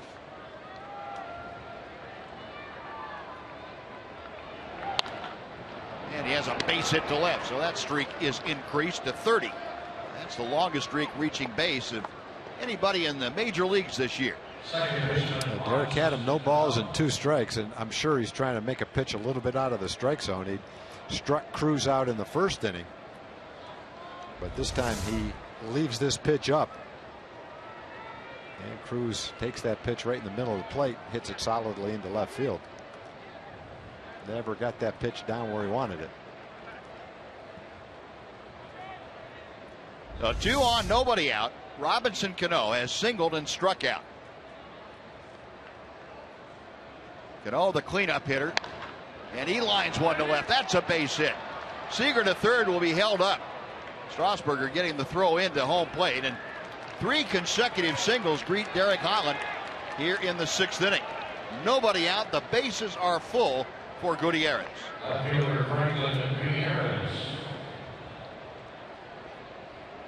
Holland now has given up 5 hits to the last 7 hitters. And Mike Maddox on his way to the mound as the bullpen starts to loosen in a hurry. Keone Kellen getting that right arm untethered very quickly.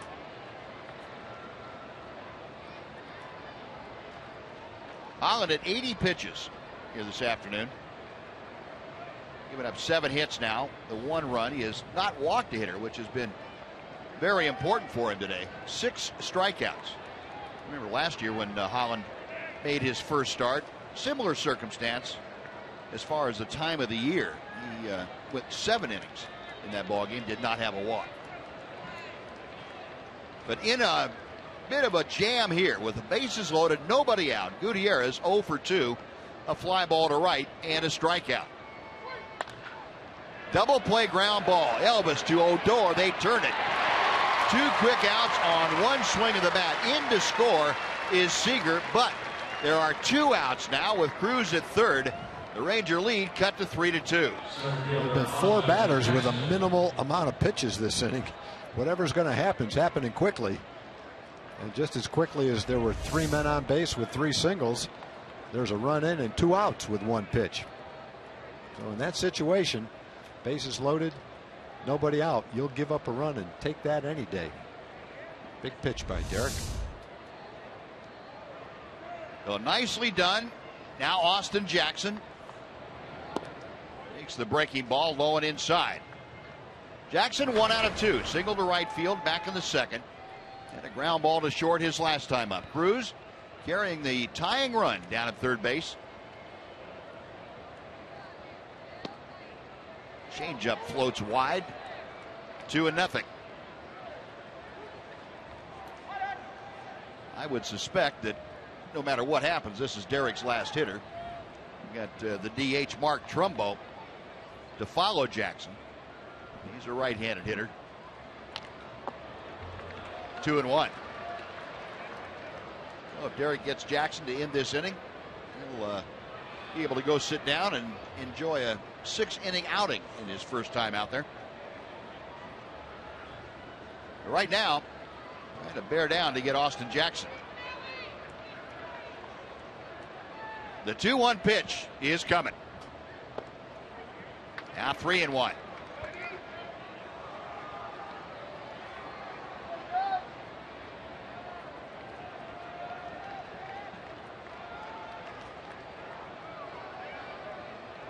Holland nods in agreement. Rolled it to third. Beltre gobbling that up. Fires across the diamond. Holland escapes with minimal damage done. A bases loaded, no out. Gives up 1 run on 3 hits, but leaves 1. After 5.5, Rangers lead by 1.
by Sonic.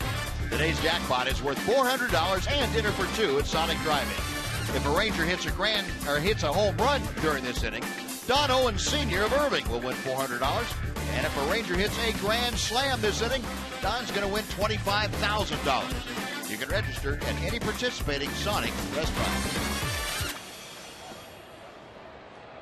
Rougned Odor will start things off the bottom third of the Ranger order to face Mike Montgomery in the sixth inning. And Odor trying to butt his way aboard and butts it foul, and he is out. Apparently the ball came up and hit him after he was out of the batter's box. And I don't think he knows it. No, he doesn't. Jeff Bannister going to go out and talk with John Hirschbeck. Hirschbeck immediately threw that right hand up as he saw the ball come up and hit Rougned. And once you're out of the batter's box and that ball's in fair territory, now they're going to have an umpires conference. They're going to get together and review it. And Hirschbeck explaining to Tom Payne and Bill Welke and James Hoy why he made the call he did.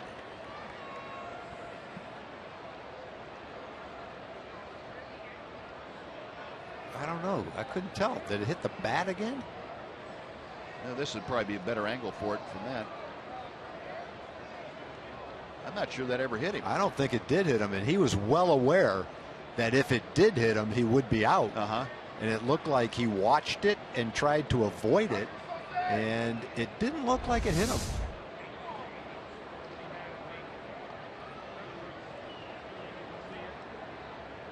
And I don't believe that's a reviewable play. Must not be. I don't think so. The umpires can review it among themselves, but don't think you can take that to the video replay. You can see him watching it. Yeah. And I don't think that ball hit him. Now Rougned is going to be called out. And you can see the dilemma that John Hirschbeck had being blocked out by where Odor's body was in relation to the ball. He couldn't see it. But he must have thought he saw a deflection, and therefore it must have hit him. I think it just had some spin on it, which caused it to the right, but I don't know. I mean, he's got to make a call, but if you can't see it, I don't know how you can call him out. Yeah. Ball's going to go foul. It's a lot easier just to call it a foul ball. No, that is out number one. The put out goes to the catcher, Zunino. He was the closest player to it. Here's Bobby Wilson, the Ranger catcher. 2 balls, no strikes. Bobby has struck out, grounded a third this afternoon, 0 for 2. Facing Mike Montgomery, who kind of a surprise to still be in the ballgame, considering the problems he had early in the contest, but he has settled down nicely.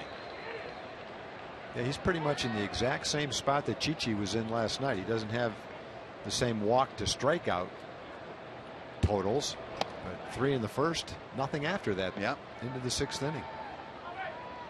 He was at 92 pitches with that last one. 3-1 to Bobby Wilson. Backhanded by Marte. 2 gone. Left fielder Ryan Strasburger. Well, Ryan Strasburger now will come up for his third at bat. Strasburger, a pair of groundouts today, facing Mike Montgomery. Montgomery originally was in the Kansas City Royals organization. Went over to Tampa Bay from Kansas City in that deal that remade the Royals pitching staff, brought James Shields and Wade Davis to Kansas City, and Will Myers, Jake Odorizzi, and Montgomery went to Tampa Bay. And then this past March, Tampa Bay sent Montgomery to Seattle for Erasmo Ramirez.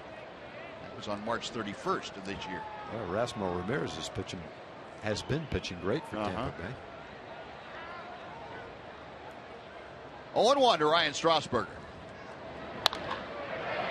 Up the ladder, and Marte had that ball deflect off his glove. Looked like it knocked his glasses off his hat. Well, a well hit ball, but it looked like a catchable ball. Marte got his glove on it, couldn't catch it. Ryan hit the ball right on the nose, solidly hit line shot.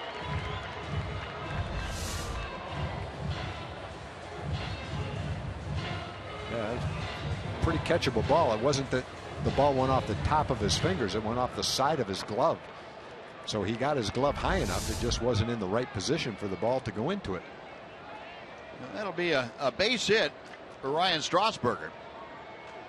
Well, his first hit of the afternoon. He's aboard, and he's going on the first pitch. He's picked off, and the throw is not there in time. Tagged him. Strasburger getting under the tag of Ketel Marte.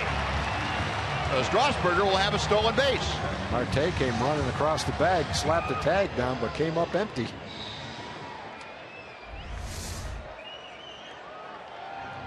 Got the ball in plenty of time. And he tagged him, but after he touched the base. A little late. Well, Strasburger, a stolen base despite being picked off. See if the Rangers can pick up a run right here. Delino to Shields, 1 out of 2. Had a single his last time up. Delino 25 RBI. He rolls one out to Marte at short.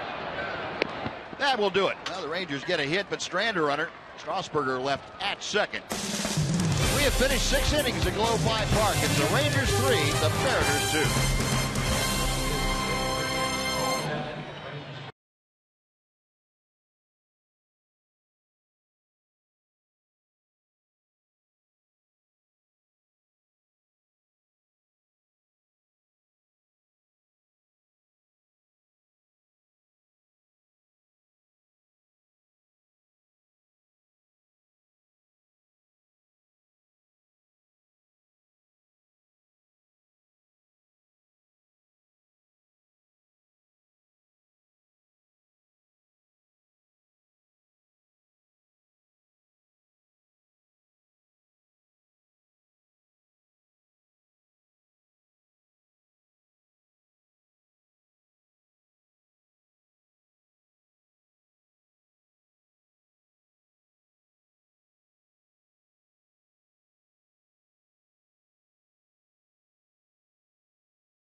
Summary. Mitch Moreland got it started in the first. A broken bat RBI single got the Rangers on the board. Then Elvis Andrus with a big hit in the first inning, a 2-run single.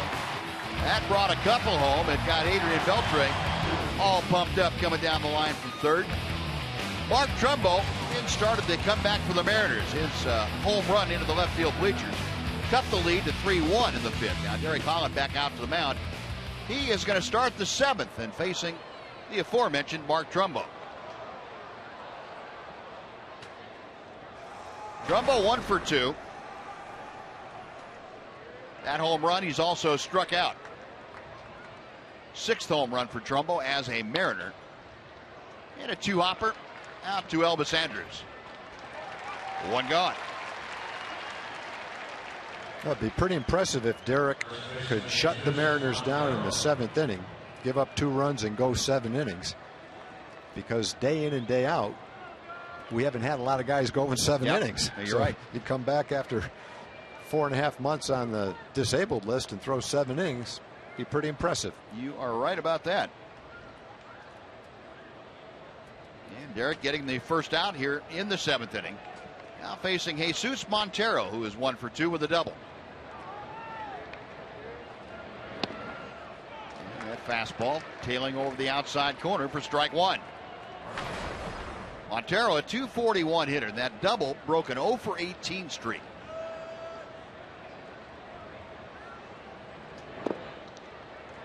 One ball and 1 strike. Montero doing a little talking with John Hirschbeck. I have no clue what they're jawing about.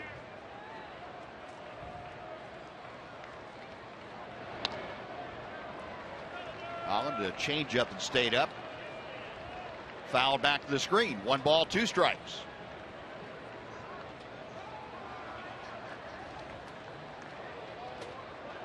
Derek, the 28-year-old from Newark, Ohio. Nice to see him back on the mound out here. And he gets a pop-up from Montero. Bobby Wilson off with the mask. And that ball pushed by the breeze back out of play, just to the home plate side of the Ranger dugout. Looked like it might stay in play at first, but it did not.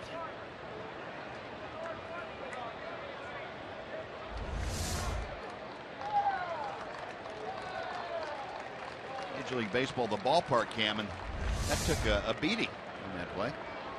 Hope they have a spare. Elvis from the tip of the glove, but he can't do anything with it.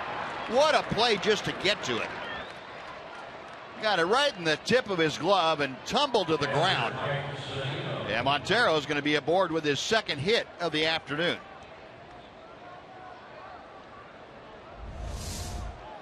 A lot of range on that ball. Wasn't hit very hard, but it was hit a long way from him. Hoping to keep his balance and somehow be able to wheel and throw it over there. Well, that is the 8th base hit of the afternoon, and Jeff Bannister making his way out to the mound. Already a nice round of applause building for Derek Holland. A lot of folks standing here at Globe Life Park. Jeff Bannister will talk to Derek for a minute.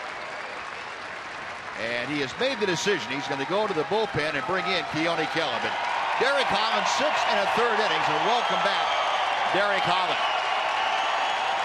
Crowd giving him a standing ovation at Globe Life Park as he goes 6 1/3 innings, leaves with the ball club leading 3-2, and he'll turn it over to Keone Keller and the Ranger bullpen. So a pitching change underway. The Rangers leading 3-2. We're back after this.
Keone Keller, the 22-year-old right-hander, has come out of the Ranger bullpen to take over. And he's facing Mike Zunino. Zunino looks at a knee-high strike. 0-1. Keller, his 54th appearance of the year. Saw him last night for an inning. Had 2 strikeouts in that ball game. All the numbers trending in the right direction for Keone Keller. As Zunino fouls off a 96-mile-an-hour fastball. Keller, in his last 2 outings, as you look at Derek Holland's line, Keller has worked 2 innings and struck out 4 while facing the minimum number of hitters at 6.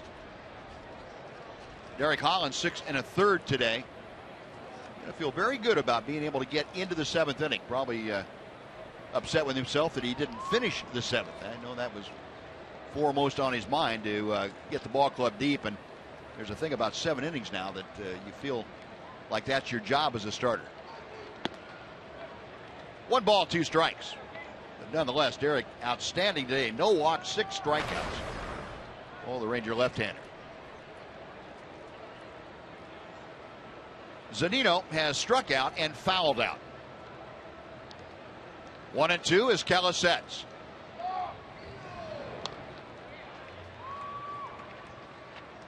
Keone leaving that breaking ball in a spot where Zunino could just barely tip it foul.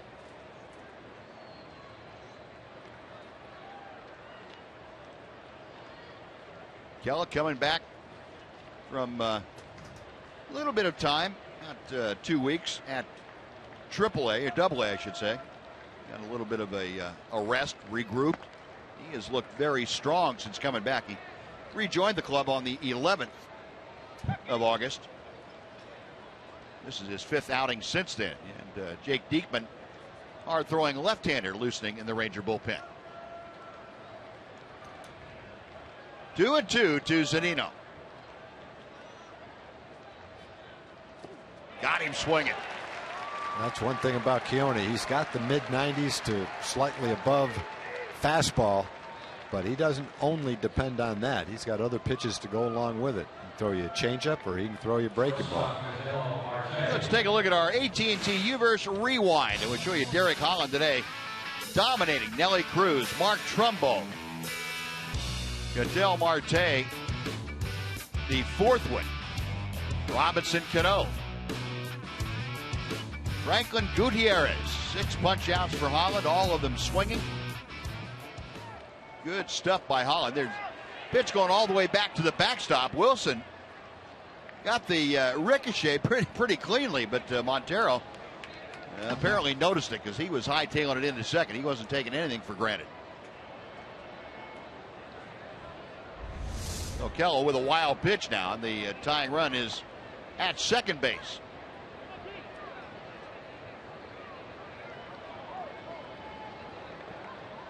Ketel Marte 0 for 3, a couple of ground outs and a strikeout.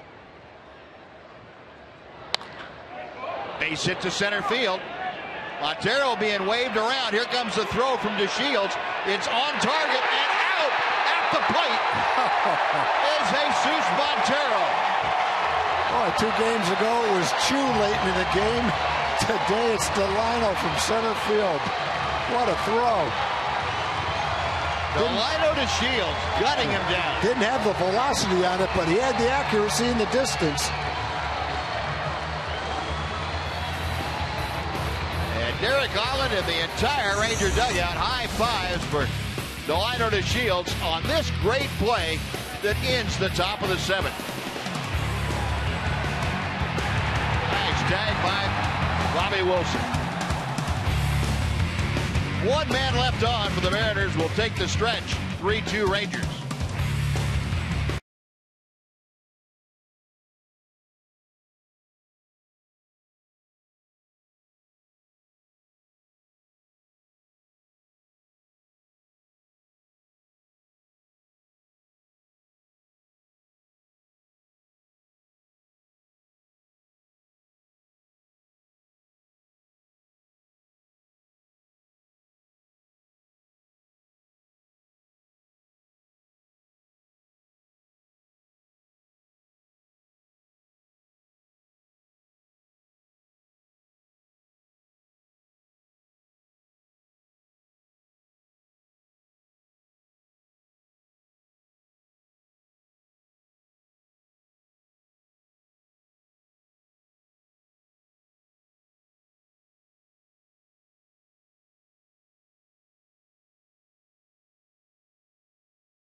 Colin back on the mound. You know, it's first time seeing Derek in 4 months, but of course that brings out Derek's biggest fan, of course, Don, back in the house. What do you think about Derek's performance? Yeah, Jim, what a great performance Derek had today for being back on the hill since April. Great game for you, Dutch Oven. I'm just here to show some support because you fired up the Dutch Oven today. Let's go, Rangers! There we go, Don. I like it. Buzz. All right, Noxie. That's a fan, boy. He is. Now the veteran left-hander Joe Beimel is on now to take over on the mound for the Mariners, taking over for Mike Montgomery.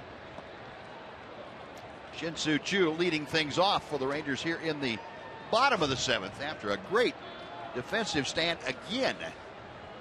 Beimel, numbers for him, his 42nd appearance of the year. 3.86 is ERA, 2.63 the league hitting against Beimel this year. And Choo takes low and outside, 2-1.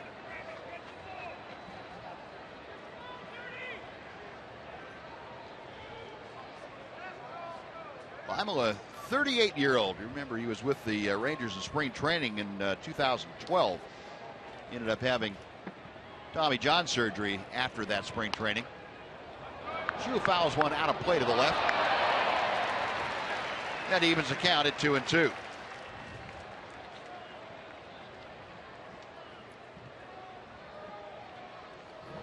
Choo 0 for 3 in the matchups that he's had against Joe Beimel.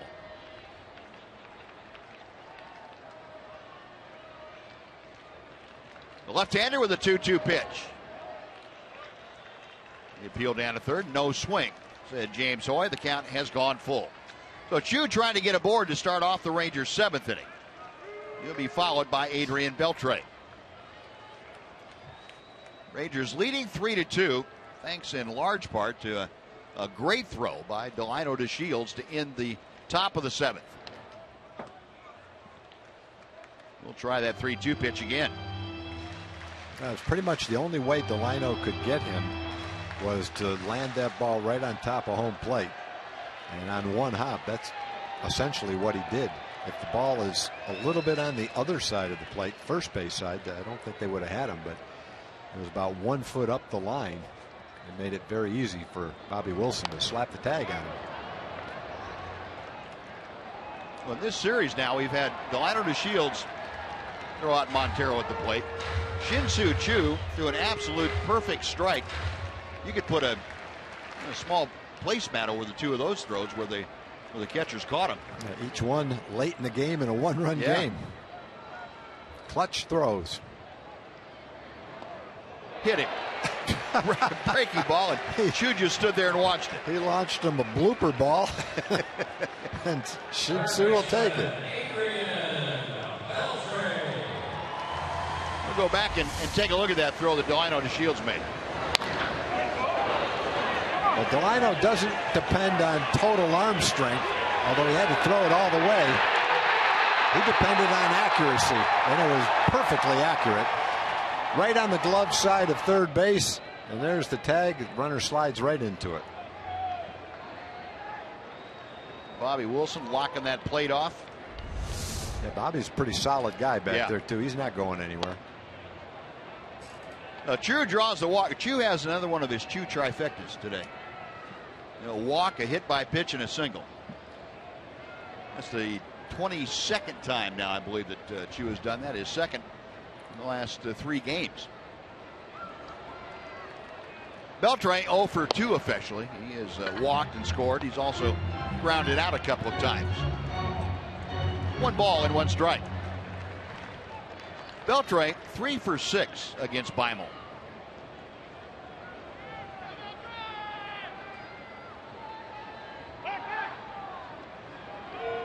And that one thing that we remember about Joe Beimel, the pickoff plays, he has a great one going to first.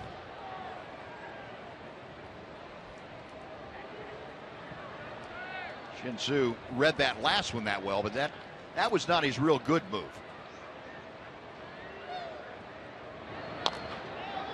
Chopper down the third baseline. It's going to drift into foul territory. Adrian now will come back and try it with the ball and 2-strike count. The Rangers trying to lock this one down here this afternoon. They leave after the ball game, head to Detroit, where they will get their first look at the Detroit Tigers this year. A 4-game set beginning tomorrow night. And a brief road trip. Rangers will come back here next Tuesday after an off day on Monday. Take on the Toronto Blue Jays.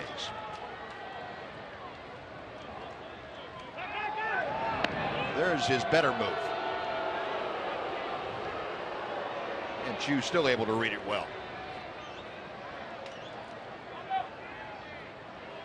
Pitching matchup for tomorrow night be Martin Perez and the right-hander Alfredo Simon for the Tigers. Beltre pops it up.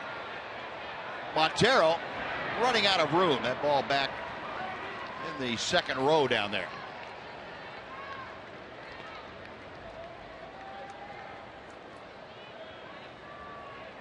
Matter of fact, in that 4-game series, we've got some interesting pitching matchups. Justin Verlander, who apparently is throwing the ball better the last couple of times out. Colby Lewis will match up with Verlander on Friday night. Saturday, Giovanni Gallardo and Matt Boyd. And then on Sunday, Cole Hamels and Anibal Sanchez. Beltre shooting it to right. Toward the line is Cruz. Nelly's there, trying to throw back behind Chu, and he launches one to the plate. He thought there was a play at the plate. That was a good throw. He thought Chu was going to go all the way around trying to score. He was cutting him off, wasn't he? Well, Shin Tzu took too many steps. He thought that ball was going to be in for a base hit, or maybe extra bases. He was motoring down almost to second base. But with the momentum going toward the line, Nelly was going to have a hard time turning and throwing back. But if he made a good throw, he would have had a shot at it. Yeah. He just threw it to home instead of to first.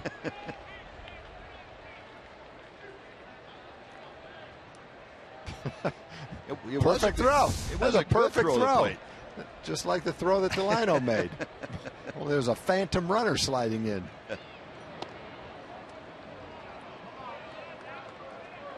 Well, Ranger fans will remember Nelly Cruz had an outstanding arm in the outfield.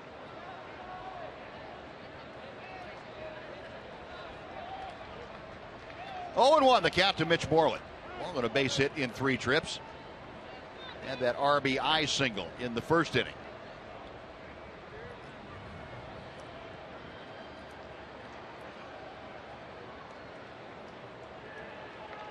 Chu the lead from first. Beimel will check him.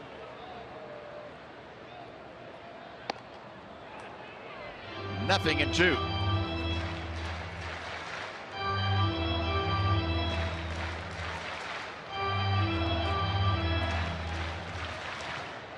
Joe Beimel, the grizzled veteran, broke into the major leagues in 2001 with the Pittsburgh Pirates. 0-2 pitch. Moreland a drive to deep right field. Going back is Cruz at the wall. Goodbye.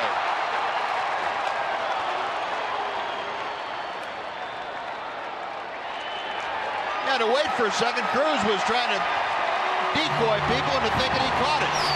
But Mitch Moreland with the home run to right field, a 2-run shot. And the Rangers lead it 5-2. They're talking about this game being just like last night's game, where the Mariners hung on after a 3-0 lead early and won 3-2. Rangers were doing the same thing until that swing, and now they've added a couple of insurance runs here in the bottom of the 7th. Mitch against the lefty had a base hit, first time up to drive in a run against Montgomery, and now against Beimel. He barely sneaks one out to right field, but he ends up with a 2-run homer.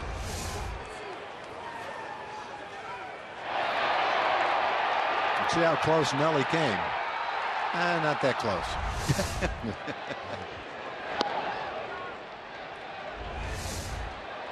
Yeah, he was gonna fool some people. Coming down like, oh yeah, I got it. Oh, there we go. He deked us, I got to admit that. And now Napoli drives one deep to left center field. Wow. There it goes. That was a bomb. That ball went over the seats out there to the top of the grass area. Napoli's first home run since coming back to the Rangers. 6-2. Well, Knapp is an accomplished hitter, and he can play against lefties or righties. He's going to have a great opportunity against lefties, and he pounds left-handed pitching, and that one feels good. That'll get him chanting Napoli.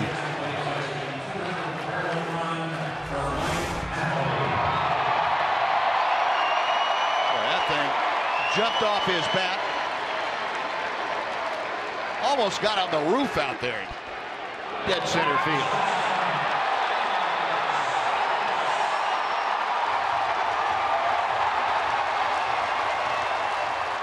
Oh, it's hit the Maytag. Now Elvis going deep. He has driven it to the alley. Way back to back. Elvis Andrus with his 6th home run of the year. Well, a couple of times on Elvis's home runs to left field, we've mentioned that we haven't seen him hit a ball there before. I don't believe he's ever hit one into the bullpen out there. The Rangers are launching him against Joe Beimel here in the 7th inning. Bombs away Beimel. Wow. Lloyd McClendon out to take the ball from Beimel. Back-to-back jacks by the Rangers. This was a close game about 2 minutes ago. Elvis tying his career high with his 6th home run as he, Mike Napoli, and Mitch Moreland did consecutive home runs and put the Rangers on top 7-2. And a pitching change underway here at Globe Life Park. We're back right after this.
Three consecutive home runs.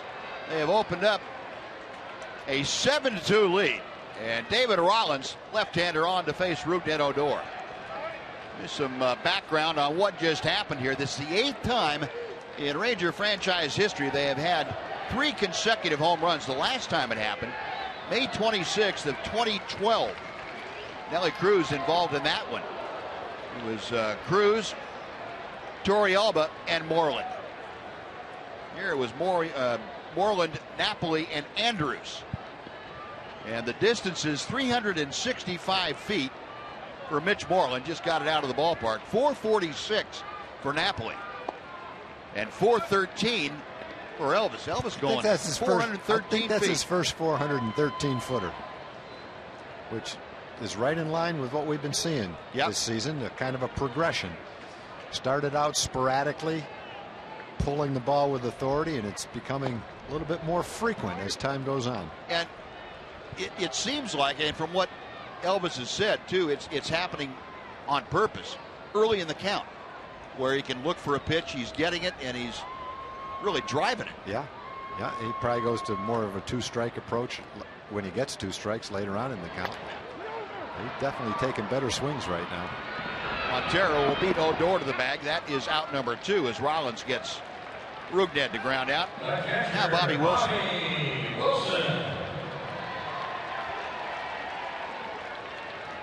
So a hit by pitch.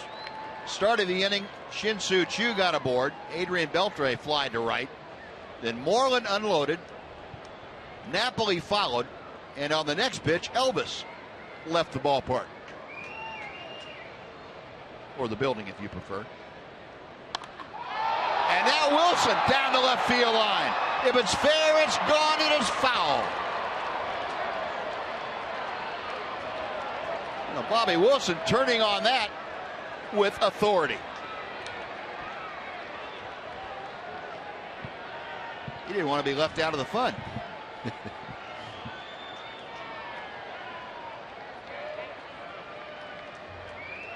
Meanwhile, David Rollins, Texas native, trying to get out of this inning. And he gets a swinging strike.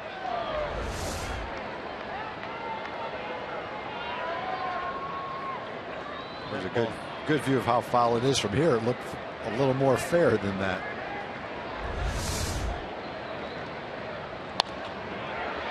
Base hit to left field. Oh, Bobby Wilson, his second hit. Or first hit of the afternoon, I should say. Bobby in now 10 games with the Rangers. He's just about a 300 hitter. Well, we have a second here. I'd like to show you today's strongest fan photo selection for this afternoon. Of all the photos we've had sent in to us, our selection for today comes to us from Paige. Paige, thank you very much. Great shot of all of you out there at Globe Life Park. Also, right there in good photography there. Use hashtag Southwest Data Strong Fan if you'd like to send in your strong fan photo. Might be selected to be aired during one of our upcoming telecasts. Thanks to the folks at T-Mobile for making that possible.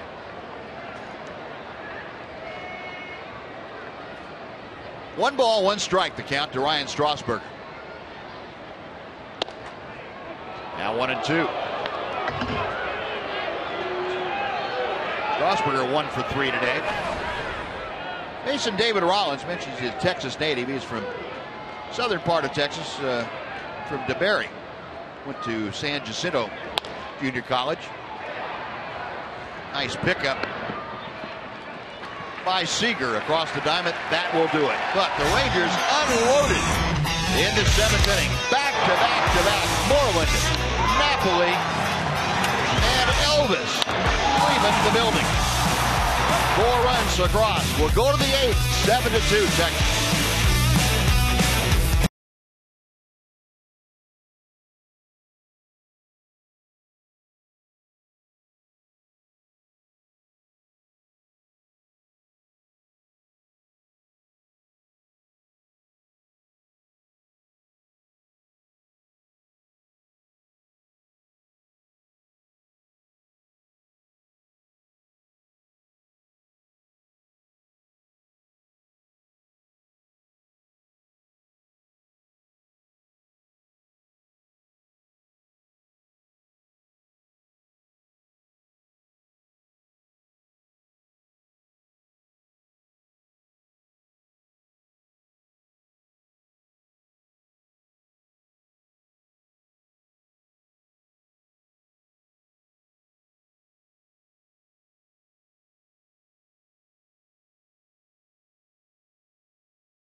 It cannot be Danny or our birthday boy AJ because they had what? Butterfinger. Yeah, they dropped Napoli's home run ball, came right to him, but forget about them. It's got to be Ashley because she takes all her kids to the game. They start school tomorrow, and you decide, what a great mom. I'm going to take my kids to the game.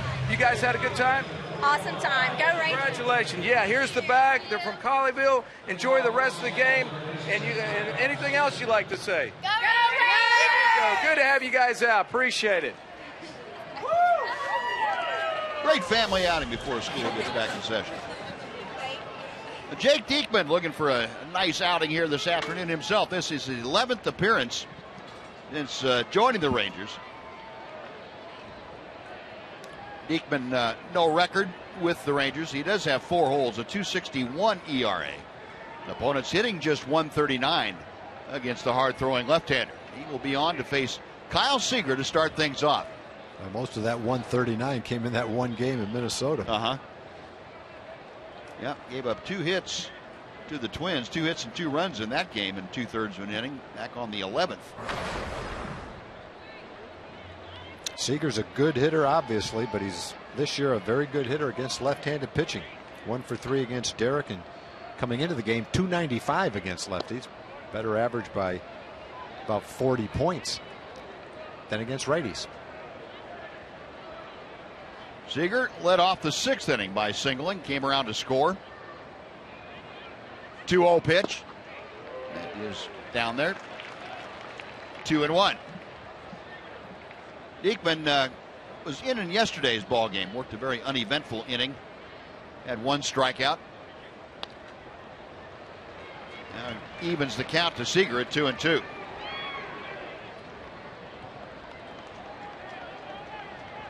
Diekman, a 28-year-old from Wymore, Nebraska. Came over along with Cole Hamels from the Philadelphia Phillies at the trade deadline. Check swing and no swing, said James Hoy. The count is full.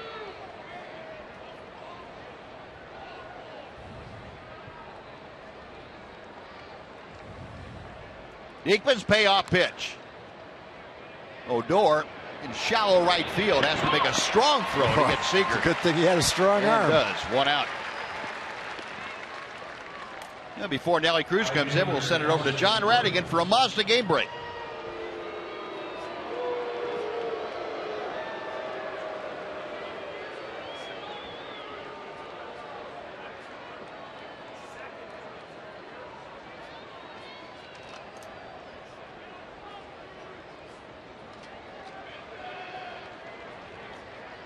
All right, John. Nelly Cruz pokes it out of play on the first base side. 0-1. Cruz extended his on-base streak to 30 consecutive games. He singled in the 6th inning. And that pitch tailing to the outside corner. Nelly didn't think so. But John Hirschbeck said, yes, it's a strike. 0-2.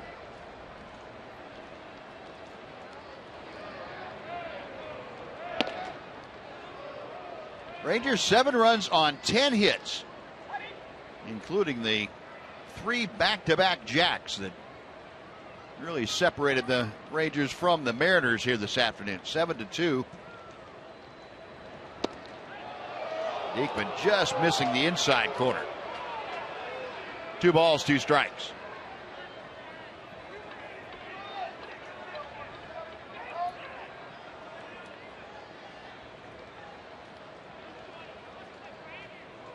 Cruz right where he began the afternoon with the average at 321.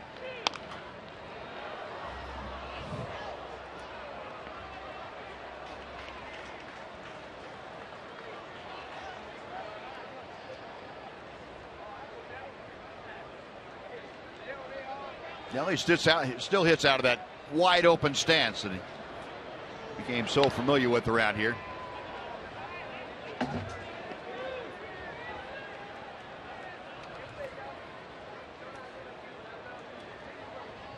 Cruz came over to the Rangers in that big deal with the Milwaukee Brewers, along with Carlos Lee, and Nelly was kind of the guy you didn't pay much attention to.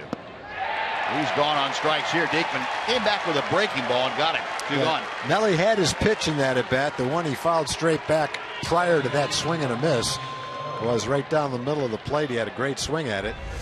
And Jake came back with a hard slider. And Nelly couldn't make contact with it. Good adjustment right there by Jake.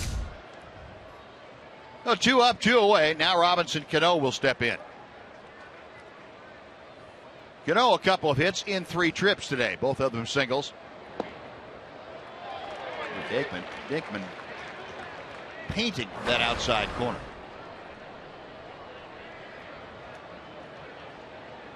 Cano with that average up to 272. Not very Robinson Cano-like, but considering where he has been this year, that's a lot of hard work to get up to that point.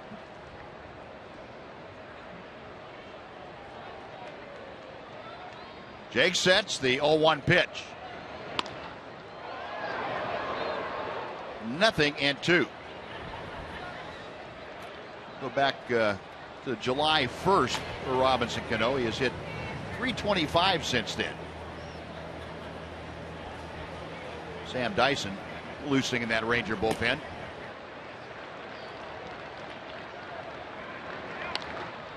And another foul off to the left.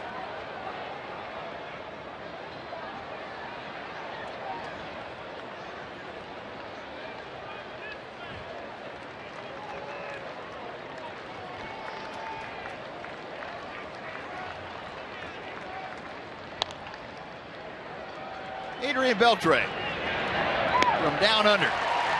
Nice 1-2-3 inning for Jake Diekman. He sends the Mariners down in order. We have finished 7.5. It's the Rangers 7 and the Mariners 2.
As we head to the bottom of the 8th here at Globe Life Park in Arlington. This concludes a 6-game homestand in which it looks like the Rangers are going to go 5-1, which would be a very successful homestand. This closes out a 3-game series between the Rangers and the M's. After this, it is off to Detroit for the Rangers. Martin Perez getting the start in the opener of that 3-game set. Miguel Cabrera, he will try to silence his bat, which has been hot against these Texas Rangers. Game 1 tomorrow night, 7 o'clock here on Fox Sports Southwest. A big thanks to the folks at AT Uverse for getting us ready for the opener, guys. All right, Emily, thank you. Now the top of the Ranger order here in the 8th inning. Delino DeShields against David Rollins. And DeShields chops that right off his front foot.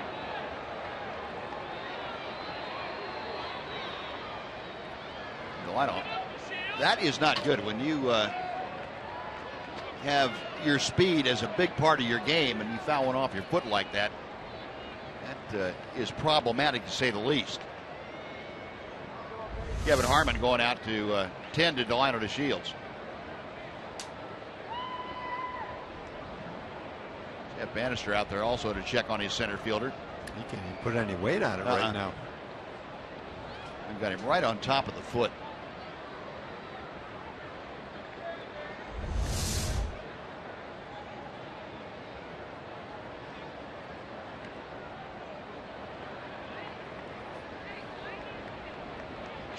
Trying to get some feeling back in that thing, that at least some feeling that isn't pain. Hit above the ankle. Hit right on top of the shin, bottom of the shin, top of his shoelaces. That'll probably feel better. What about Thanksgiving? Well, he gets some ice on it after the game and hope for the best tomorrow, I guess. Wow. No, Delino back in there, a ball and a strike to count. He was thankful to get something away from him that he could have a hack at.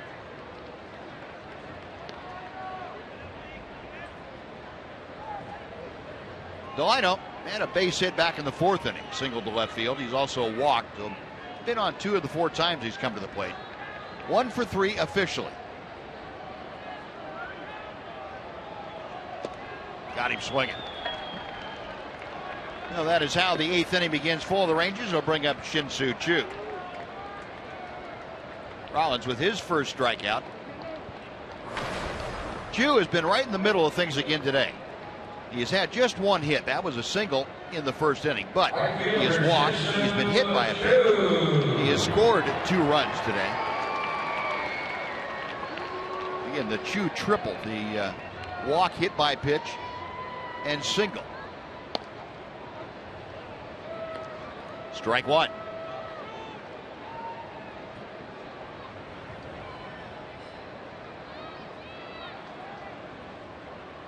Rollins back to him. 0-2.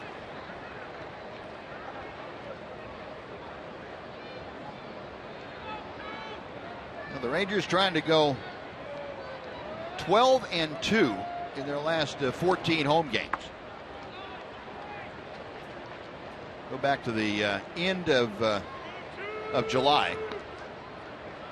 They have really gotten it together here at home. That would get them to within 2 games of the 500 mark at home. And that is a great improvement from where things were a month and a half ago. 2-2. You go back to that terrible loss they had against the Yankees, that 21-5 game on the 28th, and since then that's when things have turned around. Choo takes outside. The count is now full. Now with 1 out, Choo trying to get aboard again. Adrian Beltre, the Ranger third baseman, is waiting to be next.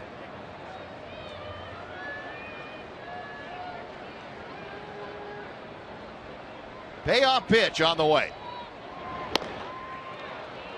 2 gone. Third baseman, Adrian. Folks, you can follow the Rangers wherever you are.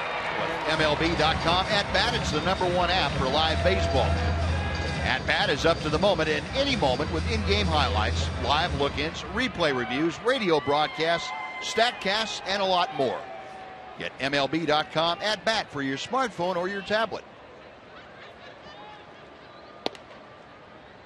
Strike 1 to Beltre. Adrian 0 for 3, a couple of ground outs and a fly ball to right. He walked and scored back in the 1st.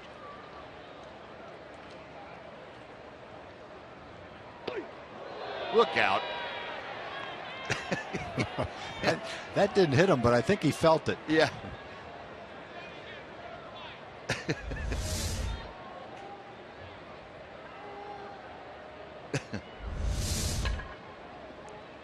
Now the 1-1 pitch.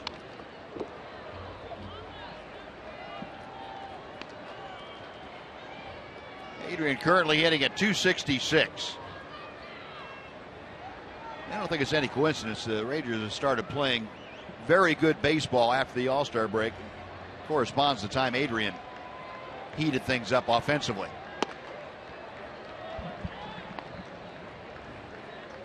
Two and two.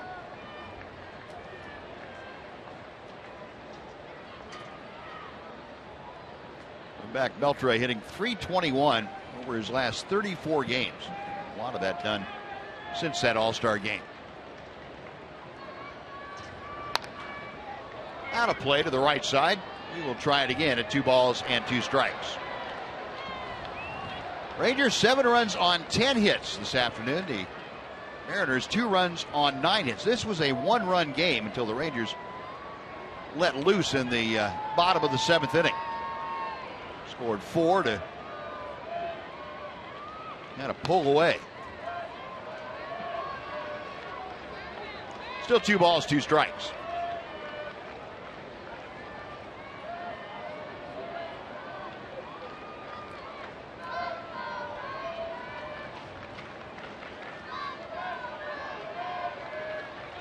Rangers also trying to win a series from the Seattle Mariners. They've not been able to do that since the beginning of 2014.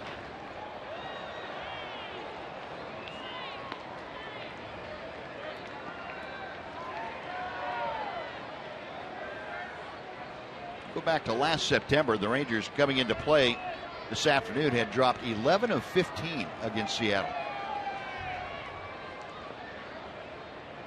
Another 2-2 pitch coming to Beltre. Boy, he has swung at some pitches today, boy. He's been hacking away at things up around his eyes. See where this one's about 8 inches inside and 8 inches high. That's almost off the Fox tracker. I don't know anyone that swung at that pitch this year, let alone making some kind of contact on it. And then right back up the middle. And then hit a bullet back up the middle. That's Adrian's first hit of the afternoon. I guess you figure if he could touch that pitch that was up and in like that and then gets a strike to hit it, stands to reason he's going to hit a rope somewhere. I think Adrian goes on that volume theory. And after the pitch before it, I don't know why he'd throw a pitch there. I don't either. I'm sure he wasn't trying to, but he got one down the middle of the plate. Adrian unloaded on it. Oh, goodness.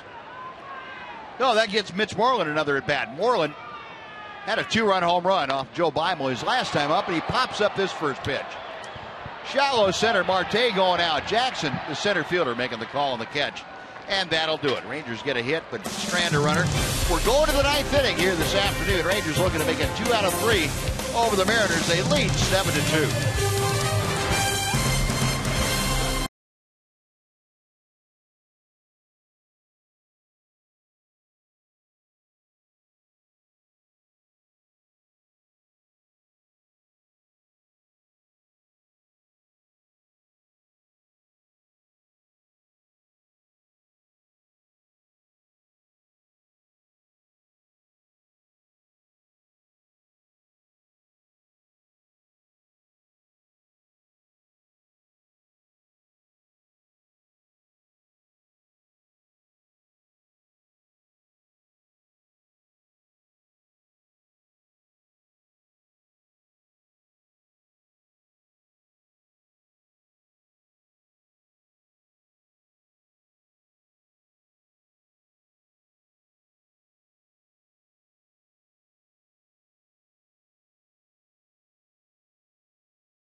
making this a 5-1 homestand. That after a 7-3 record the last time they played a homestand. So the Rangers have figured out a way to play well at home. After the game, we'll bring you a complete post-game wrap-up from here in the Captain Morgan Club. I'm John Radigan. Mark McLemore is standing by. We'll have a complete show called Rangers Live. Emily will work the clubhouse. We'll hear from Jeff Bannister and lots of these players as well. Let's hear how Derek Holland felt after his first start since early April. It's all coming up right after the game. Buzz and Tom, it's Rangers Live.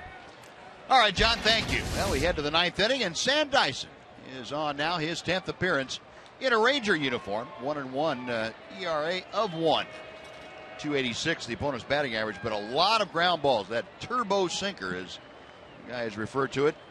He is on now to take over. We saw Sam 2 days ago, worked an inning, had 3 ground balls.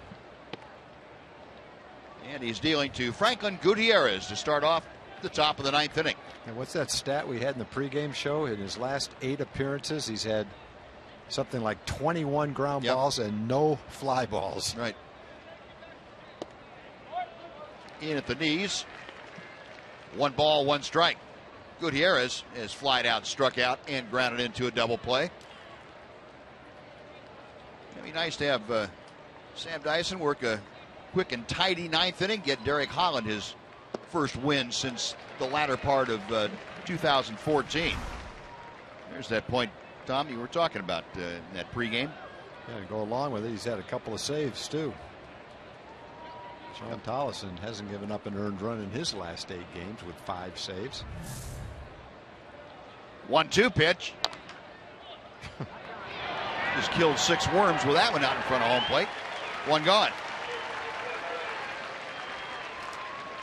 I think a kind of an unsettling feeling for a hitter is you know what's coming, and you also know there's probably not much you're going to do with it. You know that camera they use during the home run derby in the All-Star game? Yeah. The one that's out in the grass in front of home plate. They couldn't use that if Dyson was pitching. Probably couldn't use that one. Break it. Austin Jackson takes strike 1.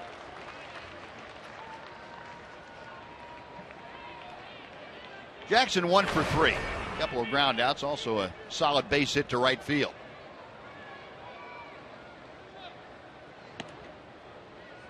One and 1. Now this Ranger bullpen, I know we talked about the tail end of it, but overall the bullpen is doing a great job. They have had scoreless outings now in 5 of their last 6, and Dyson gets the job done here today. It'd be 6 of their last 7. And he ended up working 2 2/3 innings here today. That would get their total up to almost 24 innings lately. Drive to left field. Strasburger going back, has a play and makes the catch. Well, give credit to Jackson. That's the first fly ball that he's given up in 9 appearances. More of a line drive, I guess, than a fly ball.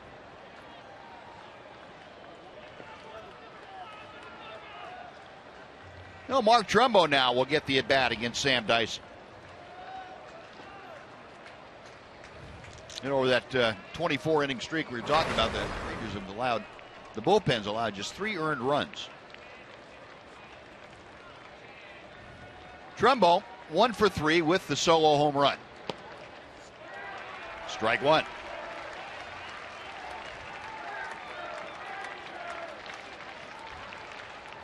Crowd of 20,142 on hand on this warm, muggy afternoon.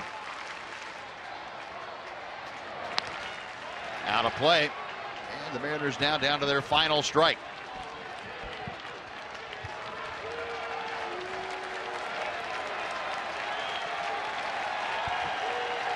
And most of the 20,000 plus on their feet.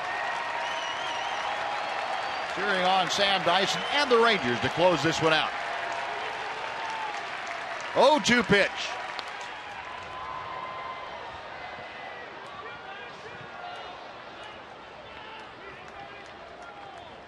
Derek Holland with Keone Kela and Giovanni Gallardo.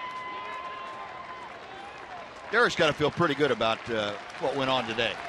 The way he threw the ball and was able to navigate a couple of tough spots. Yep, against a pretty good hitting team, too.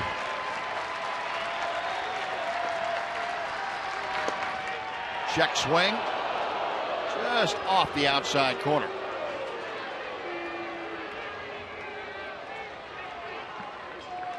One ball and 2 strikes.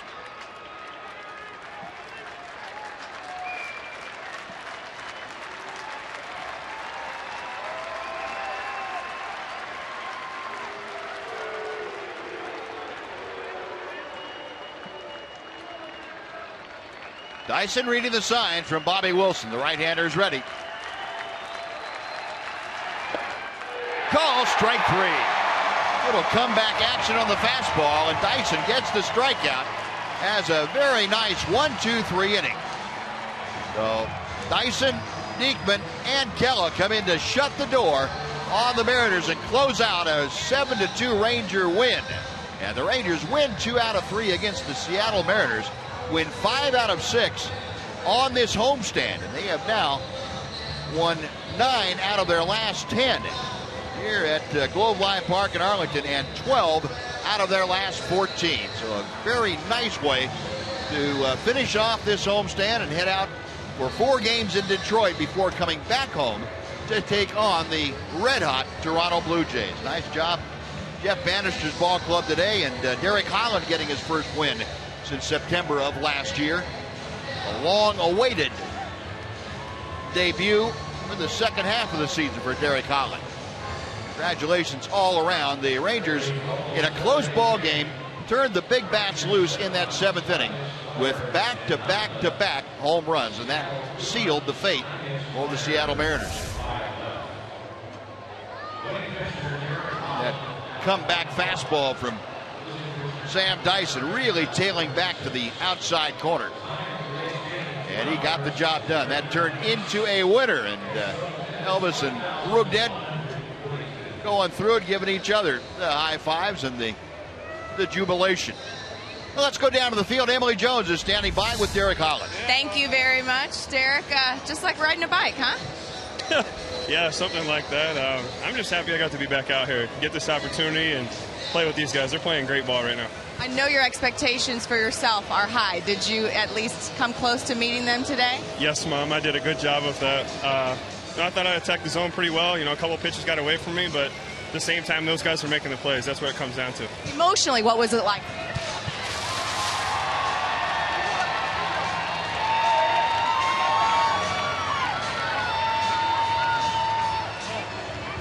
It's chilly. It's hot out here. That has to feel good. You sold that pretty well. Thank you. I'm getting better. Emotionally, what was it like for you? It was awesome. I just wanted to make sure I controlled that, not get too ahead of myself and too far and too excited. I think the first inning was the only time that I felt like I was really up real high. Some great defensive plays made behind you, and then some run support after you left the game. Did you really feel like it was a complete game all the way around? Yeah, from the pitching side all the way to the hitting side, everything. It was an unbelievable performance by all these guys. It was a team game for sure, and we showed it tonight. Derek, welcome back. Thanks, Mom. Welcome back. Some things never change, you guys, including Derek Holland giving me a hard time. Back to you. All right, Dan, thanks very much. Good stuff, and very happy, Derek Holland, understandably. We'll come back to Globe Life Park with more. And the Rangers win it 7-2, back right after this.